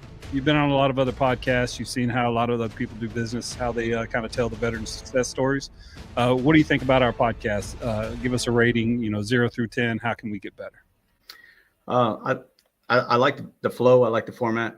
I like the freelance, being able to talk and have a little bit of structure, but still keep it light and let it go where it's going to go. I think that's always the big thing for me. I'm going to say 9 out of 10, only because we can all approve. I just don't know what that is right this second. But it's definitely one of the more memorable ones that I've ever been associated with because of just the flow and the three of you that kind of go back and forth. I think that makes it more enjoyable for for the participant, for myself, the guest, or for anyone that happens to be watching. I think it keeps it engaging, and that's always a good thing, because you don't want it to get stale, regardless of the story, whether how impactful it is. You still want audience to be able to relate to someone and some portion of it. So yeah, I've really enjoyed it. See, Appreciate I it very told much. you, somebody Hoorah. thinks you do something good, bro. You have graduated from the Triple Threat Vet podcast hot seat. Hoorah, kill. Let's go. All right, so Hey, Ty, now- you're not the only one. I agree with both of you. To me, Kobe's my number 2, hands down. Yeah, it Hands it down. makes sense. Hands down. Mamba, dude.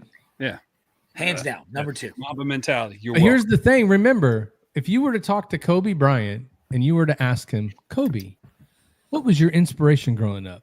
He's like, Michael Jordan was a killer. Bruh. No question. Mm-hmm. I remember, you know the Netflix documentary they talk about the Last Redeem Stand, team. yeah, says it. No, the Redeem team. Oh, Where okay. LeBron's on there and he goes, Kobe Bryant told me, first game, Pau Gasol, he's laying him out, right? Or whatever it was. Yeah. Like he's gonna Yeah. take Pau out. And LeBron was like, that's your teammate. Kobe's like, I don't care. This is for America, bro. That dude's on the other team. I'm lighting him up. And he's like, first play he did. And I was like, this dude's on another level. And you have LeBron saying that about him in that moment where, you could even see him like, man, that guy, like it was nothing but we're going to be the best. I'm going to be the best. And I'm going to do whatever it takes. I'm going to drag you through it, but we're going to do this right now. And I like how you put it, like the whole, I think that's what it's the military mindset, right? We're going to do well and we're going to get there. And we're going to drag you through it, and you're going to appreciate it later. But that's I've never really thought about it that way. It's a good way to put that between like Jordan and Kobe is like let's go. Like, you may not want to be great today, but you're going to be great anyway. Let's go. It's time to do this. You know, so that's the way it was. I mean, literally the beginning of that game is where Pau Gasol, Kobe Bryant knew Pau Gasol normally would set a pick on the Spanish team. They would set a pick coming across the top of the key or coming across the foul line. And he knew that they were going to run that play the first time. And he said, if they run that play, he's running straight through his chest. And you see, he does that. He set the tone for the entire. So awesome. Yeah, I love it. But anyway, I want to get into I definitely want to get into the First Coast Heroes outreach at this time. So, yeah. So, well, first, real quick before we get through there, when did you retire? I retired in 2012, so February of 2012. Yeah. And not to labor it on too long, but like, what was your personal transition like? Like, how was it for you to know that you're getting out, you're retiring, you're moving to the next thing? Like, how was that process for you? It was terrible. I mean, you know, that's the best way to put it. So I think I went from, you know, I was the acting battalion commander at the time. So I had 1,500 Marines and went on terminal leave and started taking that stuff and taking time for appointments and things that I needed. And then you're no longer the guy. So you're on the bench again, right? So we talked about the early concussion and putting on the bench, and it drove you crazy. Well, now you fast forward, and you know, I've decided to exit the Marine Corps, what I've done my entire adult life, because my body is just physically not able to do some of the things that I expect to do. And I have been put on the bench because I'm no longer the workhorse. And that's pretty tough to deal with. So, and that's even before you exit. So then once you exit and you have your, you know, you're done, last day, what have you, nobody cares. You know, Marine for life and all these things. And, you know, that's where they say, like, you know, 1 year after separation is legitimately the deadly gap, right? So, and I say it like this. So the deadly gap is you no longer have a sole purpose, you know, where I know what I'm wearing. I know what I'm doing. I know when I'm doing it. People need me. People rely on me. I rely on others. I have to do certain things. Well, now you're out. You can't go to BAS. You can't go to medical because you got a ailment or whatever. You're waiting for continuity of care through the VA, which is slow as molasses. So you're in this limbo, and what happens? You know, depression, anxiety, irritability, and it leads to all these things. So that 1 year is documented as, you know, the worst year probably of your post military life, and people don't acknowledge that. So I think there's some reports out now that say, you know, the 1 year is the deadly gap, and for whatever reason, but you know, it's one of those things. For me, I went from being the guy who solves everybody's problems to now I'm home and I'm running my 3 toddlers basically back to daycare. And I couldn't tell you if I was, you know, waking up to do that or waking up to make a sandwich, eat a sandwich or anything. I mean, there was zero purpose, zero intention, zero anything. And, you know, that was not what I expected. It was not what I set myself up for. I think I was pretty smart exiting the military and the Marine Corps.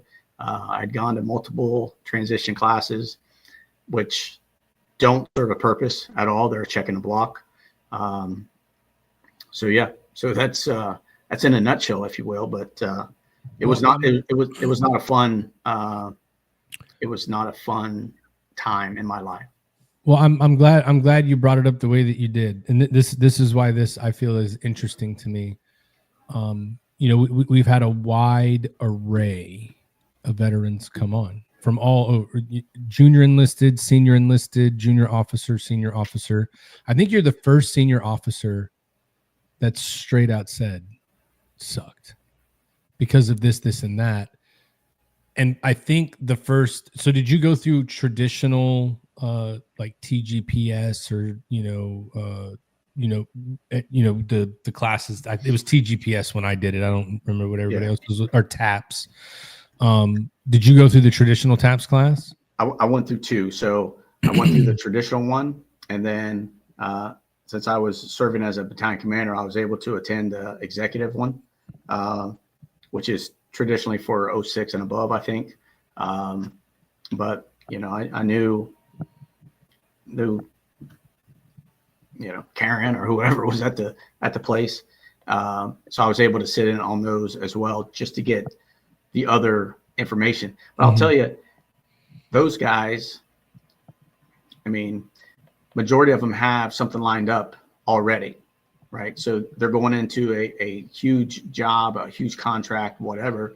And the thing is, for the, call it field grade, we're going to say majors and below, the, staff NCOs or whatever, the worst thing those guys can do is, one, go right back to a position in the office you're leaving as a civilian, or two, start up or take a position with an organization based off of your leadership, right? Because their expectations and your expectations are not going to match up, and there's going to be strife throughout. So you're going to be frustrated because these guys aren't doing the things that you would expect your Marines or your sailors or your soldiers to do, because they're fucking civilians. Yep. And they're not going to do that. So that drives your irritability up, and it's just not a good situation. So I would caution anyone, if you are getting out, you need to plan 2 years ahead. And one of the biggest plans needs to be the finances associated with that. Because if you get out on January 31st and you have to make a paycheck by February 15th, you've done it all wrong. And that's going to be detrimental, and that's going to lead to your shortfall and your family shortfall, because you're going to be so stressed out that you're going to put unattainable, goals for yourself and those around you. So don't do that. And that's like just the one aspect. That's just the financial portion, right? Think about the mental health side, and you get, you lose your tribe right off the bat, right? You lose connectivity. You don't show up, you don't wake up, you get dressed and you walk out the door and you go to work and you're around like-minded people. You lose that right off the bat. Yep. So that drives you into another dimension. So, it's, I don't know. I'm not trying to but no, but I think it's a good point, because think about it this way. I think you alluded to it earlier when you were talking, and it kind of matches what we're talking about now. You were in Iraq and told a guy, I'm leaving with a truck tomorrow at this time, and I'm either going to leave with this one, but I'm leaving with one. So we are accustomed to unrealistic expectations and making the impossible happen every day. And so 90% of the people were probably just like me and was like, I'm going to get out and make 6 figures easy. That's what they told me. And then you get out and you're like, oh shit, this is going to be hard. And, oh, it's okay. Just give me another week, right? Because we're like, we can do the impossible, and we're not, we've talked about it a little bit here. We do a good job at preparing you to do the impossible because you have a team around you that's also working to do the impossible. And then once you get out, the worst thing that you that you tell military veterans when you get out, I'm like, this is like, you need to understand, we do things different out here. And you're like, well, no shit, but why is it different? Why is it okay for you to tell your boss you're not going to do something? Or why is it okay for you to just basically say you don't feel like doing it today? Why did you, and that's where military guys get stuck. Why did you hire me to come do a job to lead people when you're not going to let me do it? I don't understand what's going on here. That is the biggest wake-up call, right? because you're like, I've helped people my entire career. I've made sure that people are dependable and have what they need, and you can get it. And that's a perfect example. You had 1,500 people looking up to you every day, and then you get out and you're like, milk, I got it. Going right now. Do you 2% milk or whole milk? Do you want it to have this? You're going through this checklist on milk, and people are like, dude, I just want you to buy milk. I know, but I just got to make sure I get the right milk, because that now you're filling that void with something so minute that you have to make it that important. You know what I mean? I got purpose. I'm getting milk. It's funny to say that, but it's true. Yeah. Everything is like that. Everything is like that. Oh, I got to cut the grass today. Well, I got to make sure that, I'm edging and I'm doing the bush and I'm cutting the bush to look like a dinosaur or whatever. I mean, because you have, nothing that is driving you to be as purposeful as possible, so, but anyway, that's kind of my first year-esque, actually, I can be even more brutally honest and say that was like my first decade. Because. Oh shit! I think we lost him. See, damn it, we started talking shit about the process. I have VA got us. Yeah, I have grinded for a decade.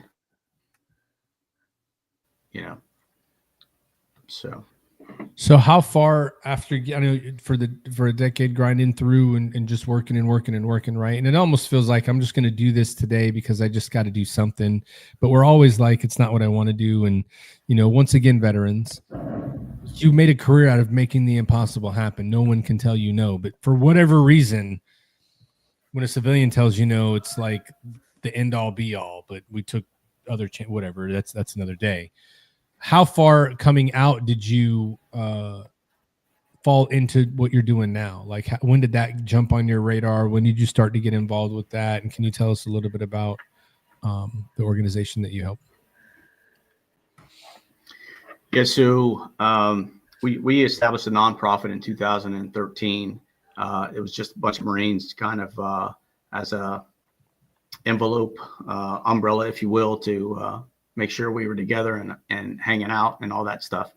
And then we kind of opened it up to other veterans and things of that nature. And it was just, for us to create and maintain a tribe, like-minded folks that we could keep accountability on and help out families, help out Marines and veterans and things like that, and have a cause that we could lead towards a couple times a year. Lead into and things like that. And then my wife Caitlin and I got together in 2019, and she was a firefighter. So we opted to, and firefighters and first responders deal with a lot of things that military folks do. So what we ended up doing was rebranding to First Coast Heroes Outreach to take on veterans and first responders. And originally we were talking about mental health and transition and resources and things of that nature. But we have since, during that time, my self-care was like plummeting because, I wanted to be everything to everyone, which meant I was nothing to no one. And, I was not in a good way. And back up even further, April 16, 2016, put a 45 in my mouth in my home office, and my son came around the corner, asked me for juice, and voila, now you have a purpose, right? Worst day of my life, best day of my life. So depending on how you look at it, it's one of those things where it happens for a reason. So then I started taking this stuff pretty serious about self-care and things like that. So that was in 2016. So I ended up divorcing the boy's mom. I have 3 sons, divorced their mom. and left because I knew that I was no longer a role model for them. And I knew that if I was not able to go and separate myself to get help, that I probably wouldn't be here and experience the long game. So do that. During this time, I'm in a motorcycle club, and club life suited me very well, and it suited me well because, like I said, logistically, I put separation in between people I cared about, because if I was having a bad day, I would run the club as hard as I possibly could. And then if I was having a good day or a good few days, I would make a run to try and spend time with my sons or my family or what have you. So it served a very valuable purpose in my life. It was very dark. It was not healthy. It was none of those things that I would ever push someone towards, because there's potential for a lot of damage. For me, in reflecting, I have been able to, look at these things and look at them with a lens now, finally, that I am super thankful and super grateful of all of that has gotten me to where I am right here. So now we'll go back to 19, rebrand, First Coast Heroes Outreach, working on that stuff. My own self-care goes down the hill. We're in Jacksonville, Florida. And I mean, it's just not good. So Caitlin had talked to someone pretty significant. And then I found myself in Mexico at the Mission Within, doing some treatment through ibogaine and 5-MeO, which is the psychedelic modality, and never done drugs, never done any of that stuff. So I wasn't even apprehensive at that point. I was desperate, and I was, all in, heart wide open, cliche, Jesus take the wheel. But I knew that I could not do what I had been doing. So, I go down to Mexico. If you don't mind, yeah, go ahead. I do not want to cut you off, but if you don't mind, if we could take a step back, if you're okay with it. So I've heard you say a couple of times that your self-care kind of went down, right? Yeah. What do you mean by that piece? And what was it that you started seeing go down the hill, and walk through, like, what led you to being willing to go do what you're talking about now, right? Because I think there's a very important piece in between getting to where you were and then going, this is where it started going downhill. And this is, how did you realize that? How did you get help out of that? Because we, talk to a lot of people that I just think would benefit from hearing, I saw this slide and this is kind of like where I realized, like, to have that. If you don't mind, it's not something that's no, for sure. Well, let me back up in the aspect of saying self-care. Like, I reference self-care now because I'm aware of what self-care is and what self-care I need to be able to function as normal as possible. And normal is a made up word. Normal is different for every individual that walks through the room. So, when I say normal, I say, and I only use it for myself, but what I see as self-care now is, getting rest, doing some exercises, eating better, improved faith. Let's see, accountability, check-ins, pain management, all these things that I look at now, and I only reference them from before because I didn't know. All I know was I was not happy, and I was in a lot of pain, and I was not fun to be around. right? I put on this facade that, hey, I was the guy, and like in the motorcycle club, I was the guy, right? But when you got back to my house, and anyone that was close to me in my house dealt with the guy that was not okay, right? So he was angry, he was isolated, distant, all these things, moody, depressed, probably drank more than he needed to, probably took more chances than he needed to, albeit on a motorcycle or, what have you. So back then it was,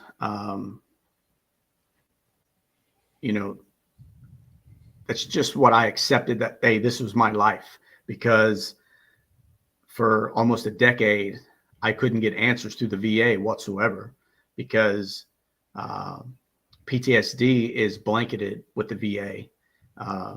Anybody that shows symptomology for what have you is blanketed. Hey, you have PTSD, and this is how we're treating it. But nothing, and it's all numbers. It's not individualized. So they're going to throw meds at you. They're going to give you the VA cocktail. It's not efficient. It does not work. My dad remarried, and my stepmom is a pharmacist, and I would legitimately tell her the meds that I was on, and she would say, okay, well, these are in the morning. These are the ones that get you up, and these are the ones that keep you maintained, and these are the ones that take you down at night, And so I can't tell you how many times after talking with her and going through my meds that I just stopped taking stuff. So, but it comes to a point where acknowledgement and acceptance that, one, you acknowledge where you are, either you're happy and you accept where you are, or you're unhappy and you don't accept where you are. So you can change all of those things. And I think it took me a decade to get to that point, because I started learning things. And it was after I went to Mexico and opened up my lens and changed my lens altogether, was I wanted to figure out why I was like this. And I no longer wanted to accept that, just because you have diagnosed PTSD or you have, chronic pain, or you have all these things, doesn't give you just carte blanche to be an asshole, and so many times we feel like, oh, well, the guy has PTSD, that's just how he is. Well, no, he's just how he is, because no one's fucking helping the guy, or he is like that because he hasn't found the answers that he deserves. So that was the turning point for me, is like, I found someone that showed me that I didn't have to accept being unhappy, living in a facade, or just being miserable nonstop. And, so that was kind of the change, kind of all encompassing around that same time frame, I guess. So, and so I, how did you get introduced to going down to Mexico for that piece? And I know that you said you'd never done drugs before, and were you nervous about it? But how did you get introduced to it? How did you find out about it? And then what was the buildup for you like for that? Like, I know that you said that you were open to it, but were you always like, let's just go do it, or was there some apprehension? Like,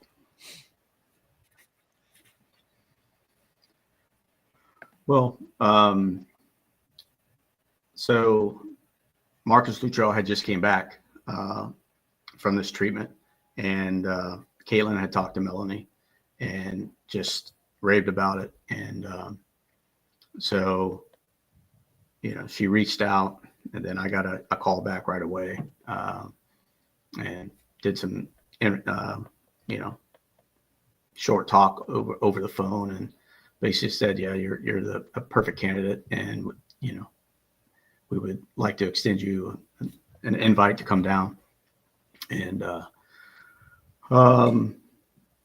so yeah, I mean, I jumped on it, and truth is, I jumped on it and I had no idea what it was, and at that point I didn't care, because I know that it had changed Marcus's life, and again, he's got a lot of great things going on, but to hear him talk about it and to hear him advocate for it, I was like, yeah, why would I not give it a shot? And it was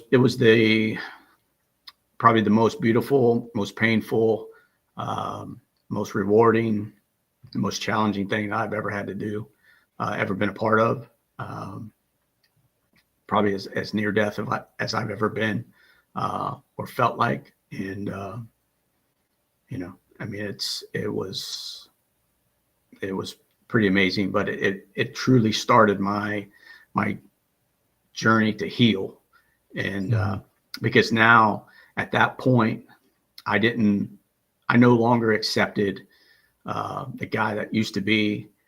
I wanted to find the guy that was still there, and the guy that has a lot more left. And because that's what I deserve, that's what my family deserves, that's what the world around me deserves, because I feel like on April 16, 2016, whether my son needed juice or not, there's a reason that he needed it at that time.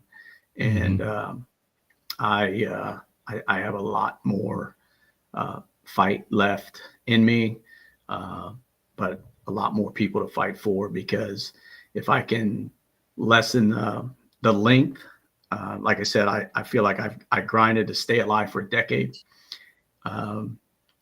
If I could shorten that for some people out there listening, or people I talk to, if I could shorten that by, half, or, speed theirs up to a couple years after transition, when they start figuring things out or finding answers, then that's what I'll continue to do. And that kind of leads us to, like First Coast Heroes Outreach now. What we are doing is exactly that. Yeah. Well, I mean, there's no mistake that people are put on the earth to do certain things, right? And as long as you wake up and look at the opportunity that's given to you, you can take it. And that's very easier said than done. I'm sure there's a lot of us on here. I know me for sure. There's probably been times I could have done something a little bit more and you didn't take that step forward. But, I'm glad that your son came in to show you that you're important, because otherwise you wouldn't be here to do what you're doing now. And so that's remarkable, number one. And number two, I'm glad that you were able to go get the help. I do wonder, so you went in there angry, mad, all the things you described. It went through your experience. What was it like for you once it was done? I know that you said it started your journey, and I've heard other people talk about it, but for you, like, were you instantly like, man, this is like, I see things differently? Like, what was it like when you were done? Like, what was your mindset, your demeanor? How was it when it was completely over?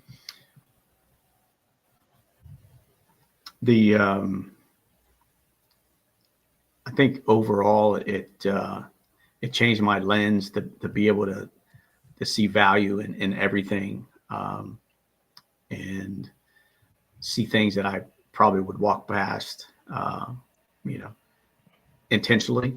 So, but just live a life of gratitude, that we're here today. Really, that's all we have, because yesterday, we either wasted or we took advantage of it, and tomorrow's never promised. So we're only here just today, and find everything you can to be grateful for. Live that life of gratitude.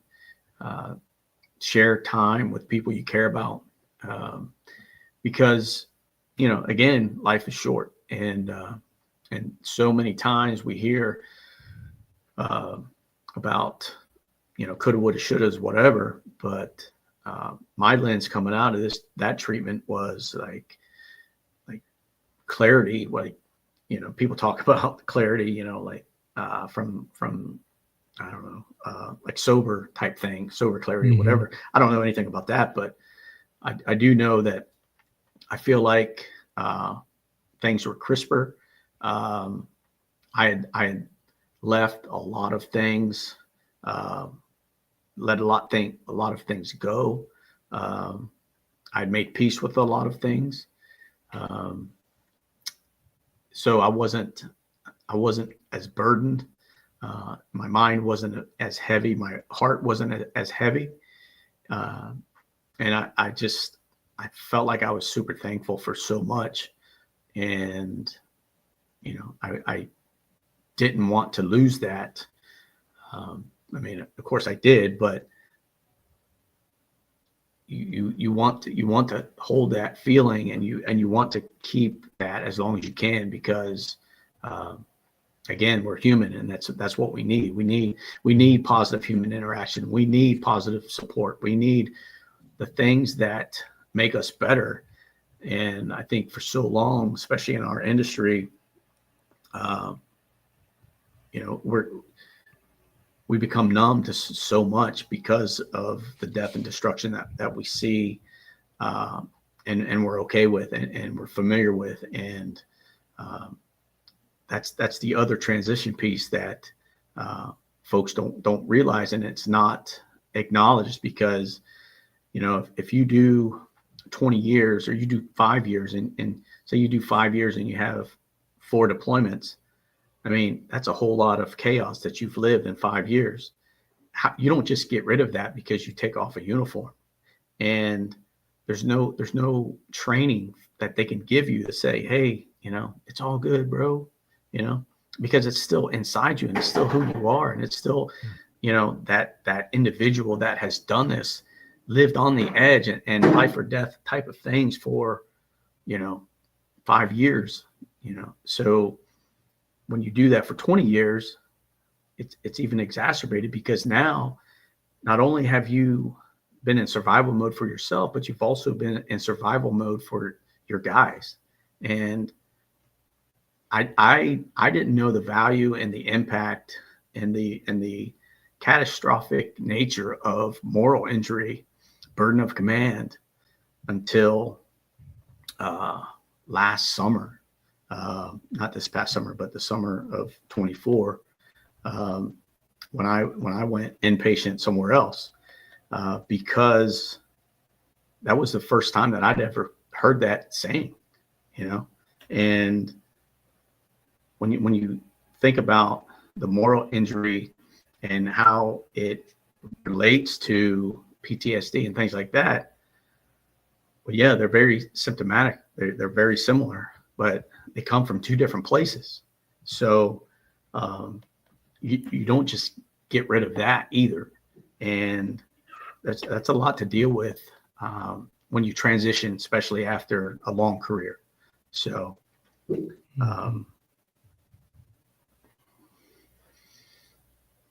well, I just want to thank you for sharing that. I know that it's pretty difficult for people to share stuff like that normally, and I applaud you for it, because I know that there's somebody out there listening right now that just that small snippet of what you did to get help, or how you realize, is going to help someone, and you know, that's the goal always.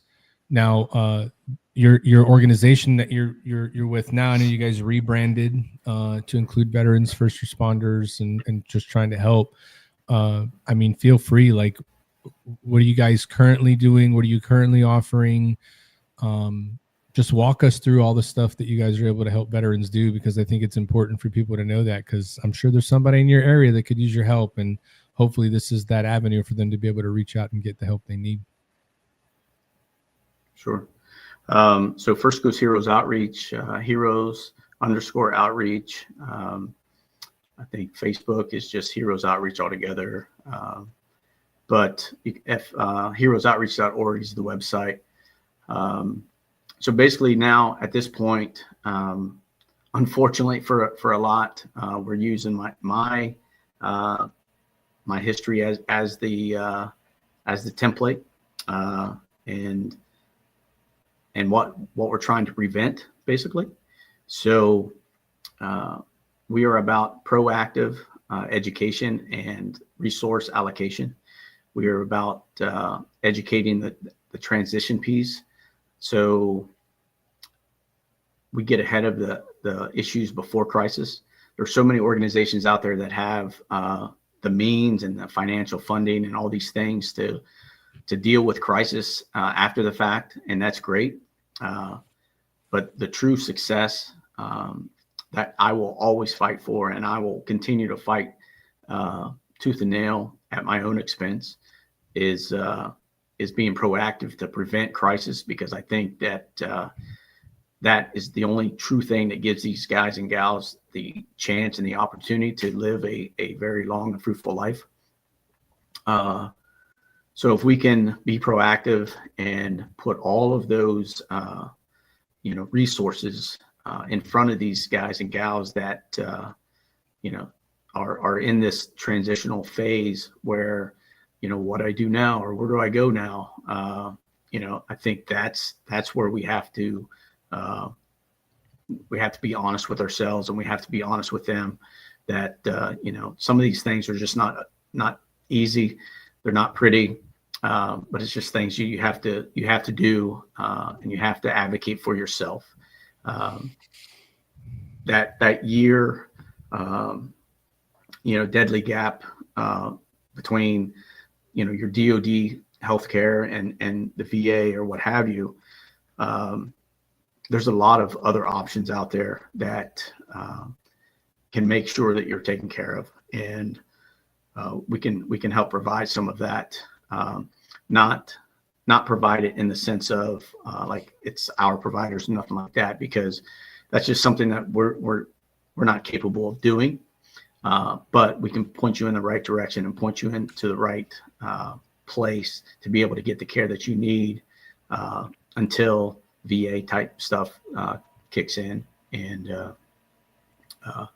we actually had a gentleman call us leaving Nevada, and we're working with him now. He's in Colorado, but we're working with him now just to try and get him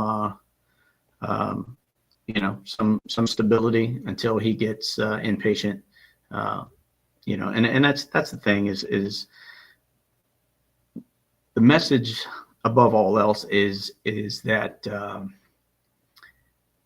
no one is ever going to be alone. And I know we say it all the time, and we say, what's the other one we always say? Hey, bro, call me if you need anything, and then the phone rings off the hook and nobody answers it. I will tell you that if you reach out to us, you may be unfortunate and you may be talking to me, but you'll talk to someone, and we will do anything in our power to make sure you realize that you are not alone, and regardless of where you are and in the world or what your situation is, the only thing that we are not truly equipped to do is obviously immediate crisis, just because of location, and that's one of those things that there are those places that are always going to be there for that, but we want to be proactive. We want to get ahead of people and the issues that they don't have to accept anymore, and that's the takeaway. You change something that you no longer want to accept. If you don't have a nice head of hair like me, then wear a hat like you guys. That's anecdotal, fellas. It was getting pretty, but yeah, it's just one of those things where we want people to know that you don't have to fight you raised your hand and swore to solemnly defend, and you don't have to fight alone. We'll do anything in our power to make sure that you have the right resources, and we'll put A and B together and try and make sure the right person is with the right system. So nice. Well, that's so how can, I know you've said your website, Ty's been throwing up everything that you have there, but if you want to go ahead, because some people aren't going to see the comments after, they may be listening to it on one of the other podcast channels as they're hearing this now. How can they get a hold of you? Like, what's the website? Is there an email? Like, if somebody wanted to reach out to you that might be listening to this later, how can they reach you? Yeah, so Heroes Outreach, all one word together, .org is our website. Our email is info@heroesoutreach.org, and that'll come right to Caitlin and our team, and she will get that to the right people. And obviously I always get talked to after the fact, but I would say that the biggest thing for us, we have a small staff. Nobody takes a salary. I don't care about money. I care about helping people. And legitimately, when we tend to do these things, it's at cost. And 94 cents of everything goes towards any individual we help. So there is a donate button on the bottom of that website, and we're going to continue to do it with or without, and that's perfectly okay. But this is what we're driven to do, and I don't want someone to have to grind for a decade like I did. And I dang sure my youngest is 13, and I always tell people that after they know my story, you either find someone that needs juice, or you just be the juice for someone, and that's what we're going to do. You know what I mean? So be the juice. You have lots of juice left to give, man. 100%. That's why that happened. But thank you for doing that, and thank you to Caitlin for helping there. And I just wanted to just shout her out. I heard you say it. I know that we probably went through it quick, but thank you for your service to the community as a first responder and a firefighter, because that also is an extremely difficult thing to do. So I just wanted to shout her out and tell her thank you for her service as well. Yeah, that shit's cool, Caitlin, but cops are cooler. Just want to throw it out there. What? Just kidding. She's gonna cops are way cooler. I'm gonna beat you down, bro. They get the yeah. But yeah, I mean, I just want to, I think we're towards the end. We tell everybody, and we truly mean this, and you are no exception to that rule. You're family now. If you need to put some stuff out, or you have a new program you guys are working on, or you have something that you think could help people, all you have to do is reach out to one of us, and we can bring you on anytime we're on here to be able to share that message to you. Send us your stuff and we'll advertise it as well. You don't have to come on to do it, but anything we can do to help you, help our tribe of people get through this easier is why we do what we're doing right now. So I just wanted to thank you for sharing your story. Thank you for being open with us, and thank you for giving people, quite frankly, the real tips on how to identify some things and get some help, versus just hearing everybody say it's all right, you're making a lot out of it, or whatever. Like, you really helped, I know, someone maybe going through that. So I just wanted to say thank you for that. And it's been a pleasure, 100%. Yeah, no doubt. I definitely want to say before we get out of here, sir, I appreciate your service in the Marine Corps. Matt always says, with Got Your Six culture, the people that are first responders, firemen and police, they deal with the same things we deal with, but they deal with those people that are treating them like that right down the street. They have to see the worst in humanity every day. So thank you, Caitlin, for everything that you've done. Sir, thank you. Like Matt said, you're part of the family now. If we're ever in Jacksonville, we're going to look you up. Ladies and gentlemen, Major Teddy Colgate. You got any shout outs before you get out of here, sir? I will say that I've seen William Huff's name pop up on the bottom, and I will tell you that he's one of those ground pounder guys that's with CVA, Concerned Veterans of America, that continue to fight the VA fight. So appreciate him being on and using us for an outlet as well. But really, the last couple things that I will say to anybody is hope. I used to say hope is a dangerous thing, especially being downrange and things like that, but find something to be hopeful for, find something to be optimistic about, and find a reason to smile yourself and then put a smile on somebody else's face, because life is worth it and you are worth it. So I appreciate the time that you guys provided me, for sure. Absolutely. All right, ladies and gentlemen, Major Teddy Colgate. We'll see you soon, sir. That's pretty awesome. Hey, that's 2.5 hours we've already been going, so I'm just gonna go. Bro, we could have gone for 2 more. Yeah, no, that was freaking awesome. Yeah, 2 more, 100%. Yeah, all day long. I had a feeling that was going to be a fun show just by reading his story, but it exceeded all expectations. So appreciate that. Very much. Shout out to Carlos, bro. He gave me a call today. We always talk about calling each other and checking on people, and he actually gave me a call today just to bullshit and see how I was doing. So I really appreciate it, brother. Yeah, Carlos got in my ass today because I owe him some documents, and you do. He put me on Front Street blast in front of the whole podcast nation. I told this dude, bro, you're a procrastinator. You're not.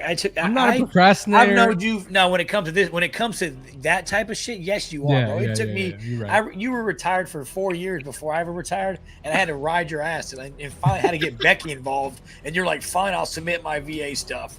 So I know what he's talking about. I have it. I'm going to send it to you. You take care of everybody else, but when it comes to you, you're like, oh, I'll get to it when I get Self-care. to it.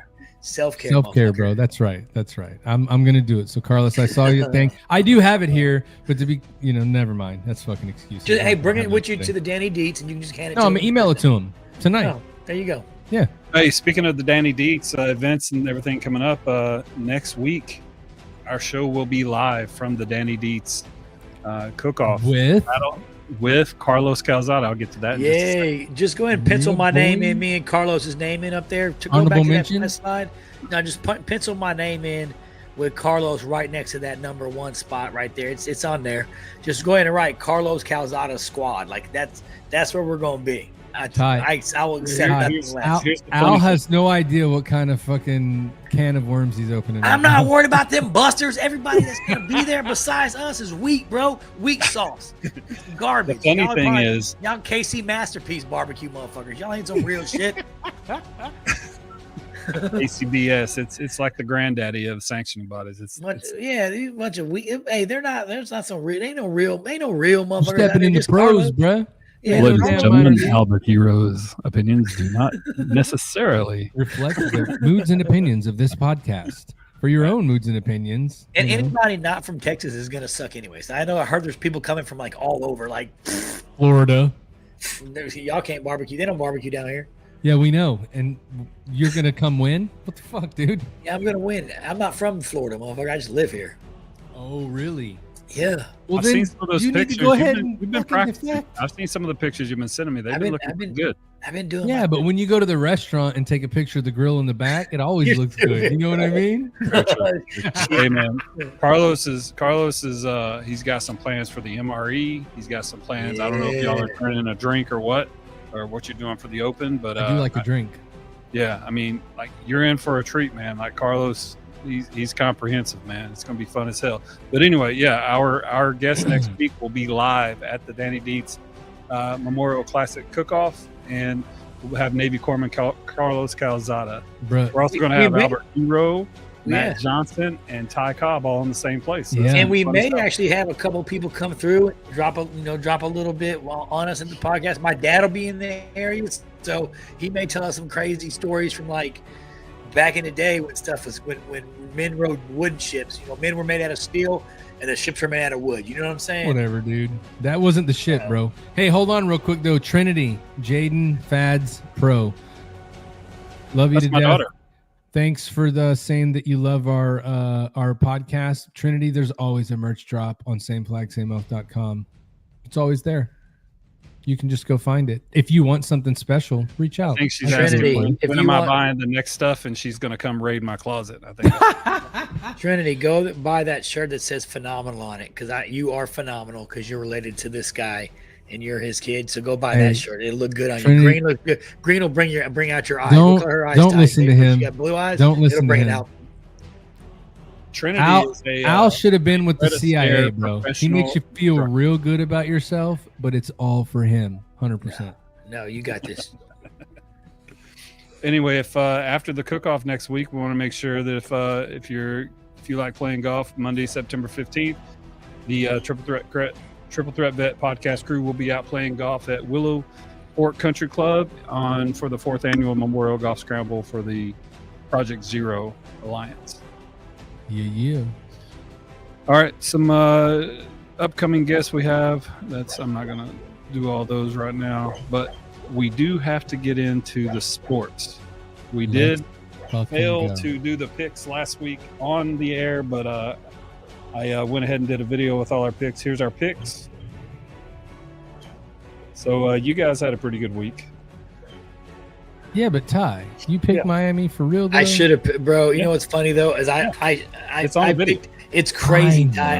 know. I picked. It's funny. I talked to Chase White. He texted me and was like, "Why did everybody pick Alabama?" And I was like, "Bro, Ty picked for me." I just was like, "Yeah, looks good to me." I was like, but reality was, when I talked to him, I was like, I should have picked Florida State and Miami. Just run Shoulda, with the coulda, Florida, woulda. and I didn't. Shoulda, coulda, Yeah. woulda. Shut the fuck up. Although, the option. let's talk about this real quick, though. I guess I'm like everyone else. Florida State surprised the shit out of some people. Oh yeah, no doubt. Not really, bro. Everybody picked Alabama because of the name, and everybody thinks, "Oh, Alabama's gonna be." Yeah, but it's more than that, dude. Alabama's gone, bro. Alabama's never gonna be the same without Saban. They ain't shit. I They mean, just ain't even gonna do it. even despite that, the Seminoles had like probably one of the worst like meltdowns after having Last such year? an amazing Yeah. season. You're like, how are they going to come back from it? But good Bro, for they- Mike Norville, dude. He's got them dudes believing. Thank God for the transfer portal. By the way, quick rant.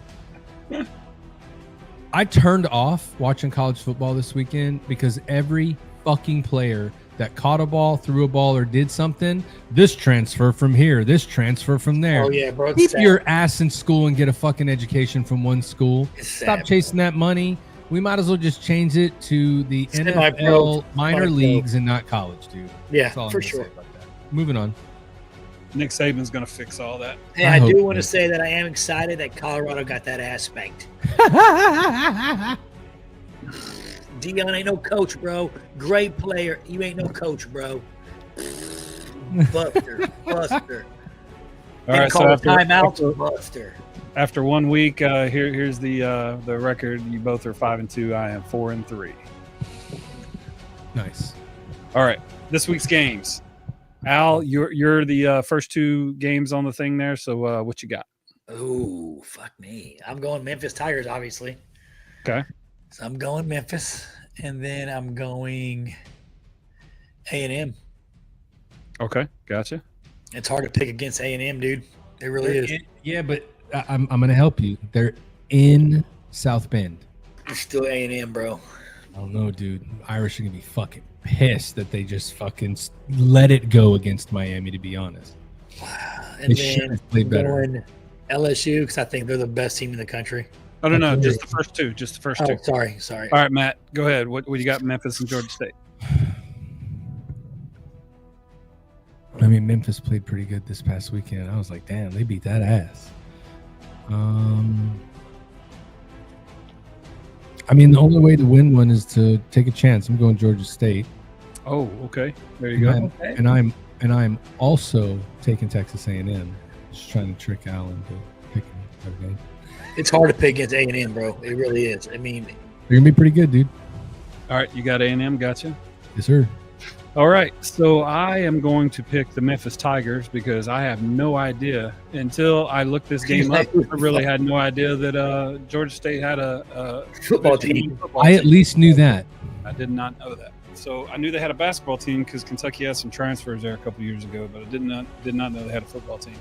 And with Notre Dame, I can't go against Notre Dame when the Mother Mary is going to be praying for them, and it's in Notre Dame. So Don't lie, bro. man, I can't pick reason. and I can't. Exactly. I was about to say that's not the reason. You leave Mary out of this one. Yeah. But I got Notre Dame. All right, Matt, the LSU and Louisiana Tech game's yours. So what you got on it? Oh, LSU all day. La Tech, y'all can just go ahead and give all your scholarships and all your football games back because y'all about to get the shit beat out of you. By the best team in the nation. You're welcome for the payday, by the way. They gonna take it all. They look scary. All right, Albert, who you got? LSU. Gotcha. I also have LSU, and let's see, Kentucky Wildcats and Ole Miss. Good Lord. I'm going to go first on this one since it's my team, and I actually have to pick against Kentucky for this game. It's hard for me to do this, but I am going to pick Ole Miss.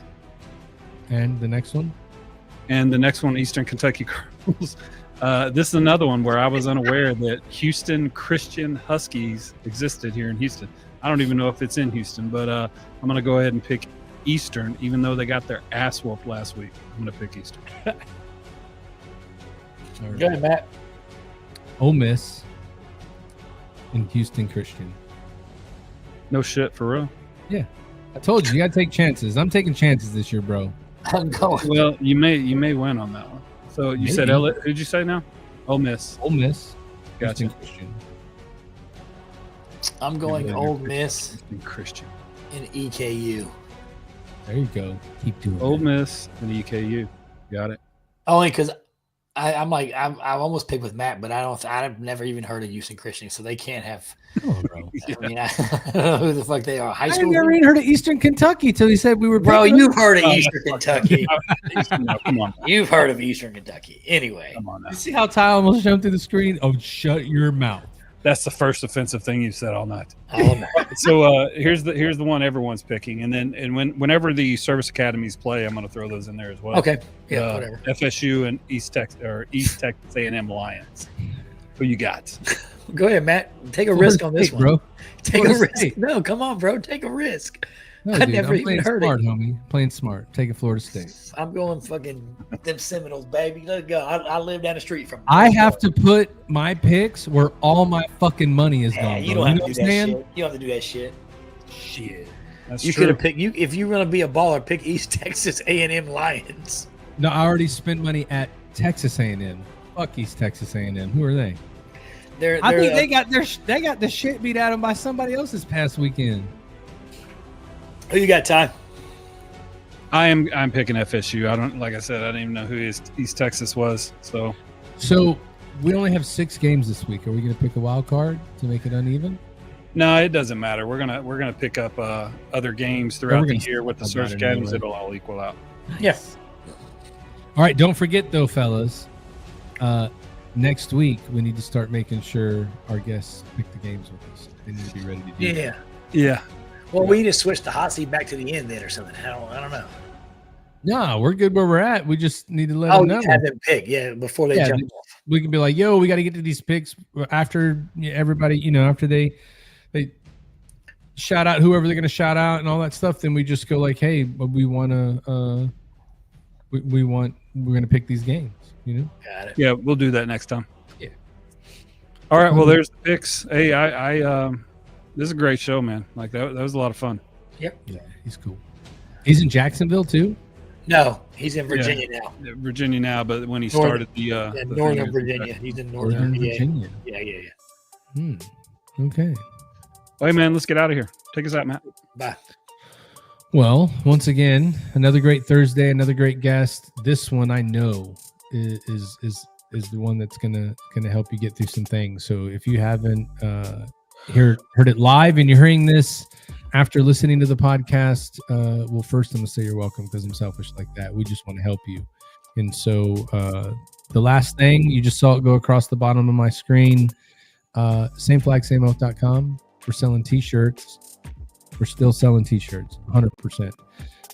Also, We have regular t-shirts that we sell on that website. And if you wanted to make a special t-shirt, just reach out to me. The email address is down there, info@gotyoursix.com. Gotyoursix.com. We'll change that. But again, another great show. Thank you very much, Major Colgate, for coming on and telling your story. We appreciate it. And one more time, thank you to your wife, Caitlin, for her service as a first responder and firefighter. And with that, we're out. Love you guys. I'll see you next week. On to the next one. I got nothing. Just want to say again, thanks, Carlos, for reaching out. Like I say every week, call somebody, check on somebody, make sure one of your veteran brothers and sisters are doing okay. If you ain't talked to somebody in a while, send them a text message, let them know you're thinking about them, tell them you love them, and you want to see them here, the next day, the day after that, and so forth and so on. So reach out to your buddies and make sure your battles are doing good this week. Talk to somebody, call somebody, text somebody. That's really all I got. Love y'all. Thanks for showing up.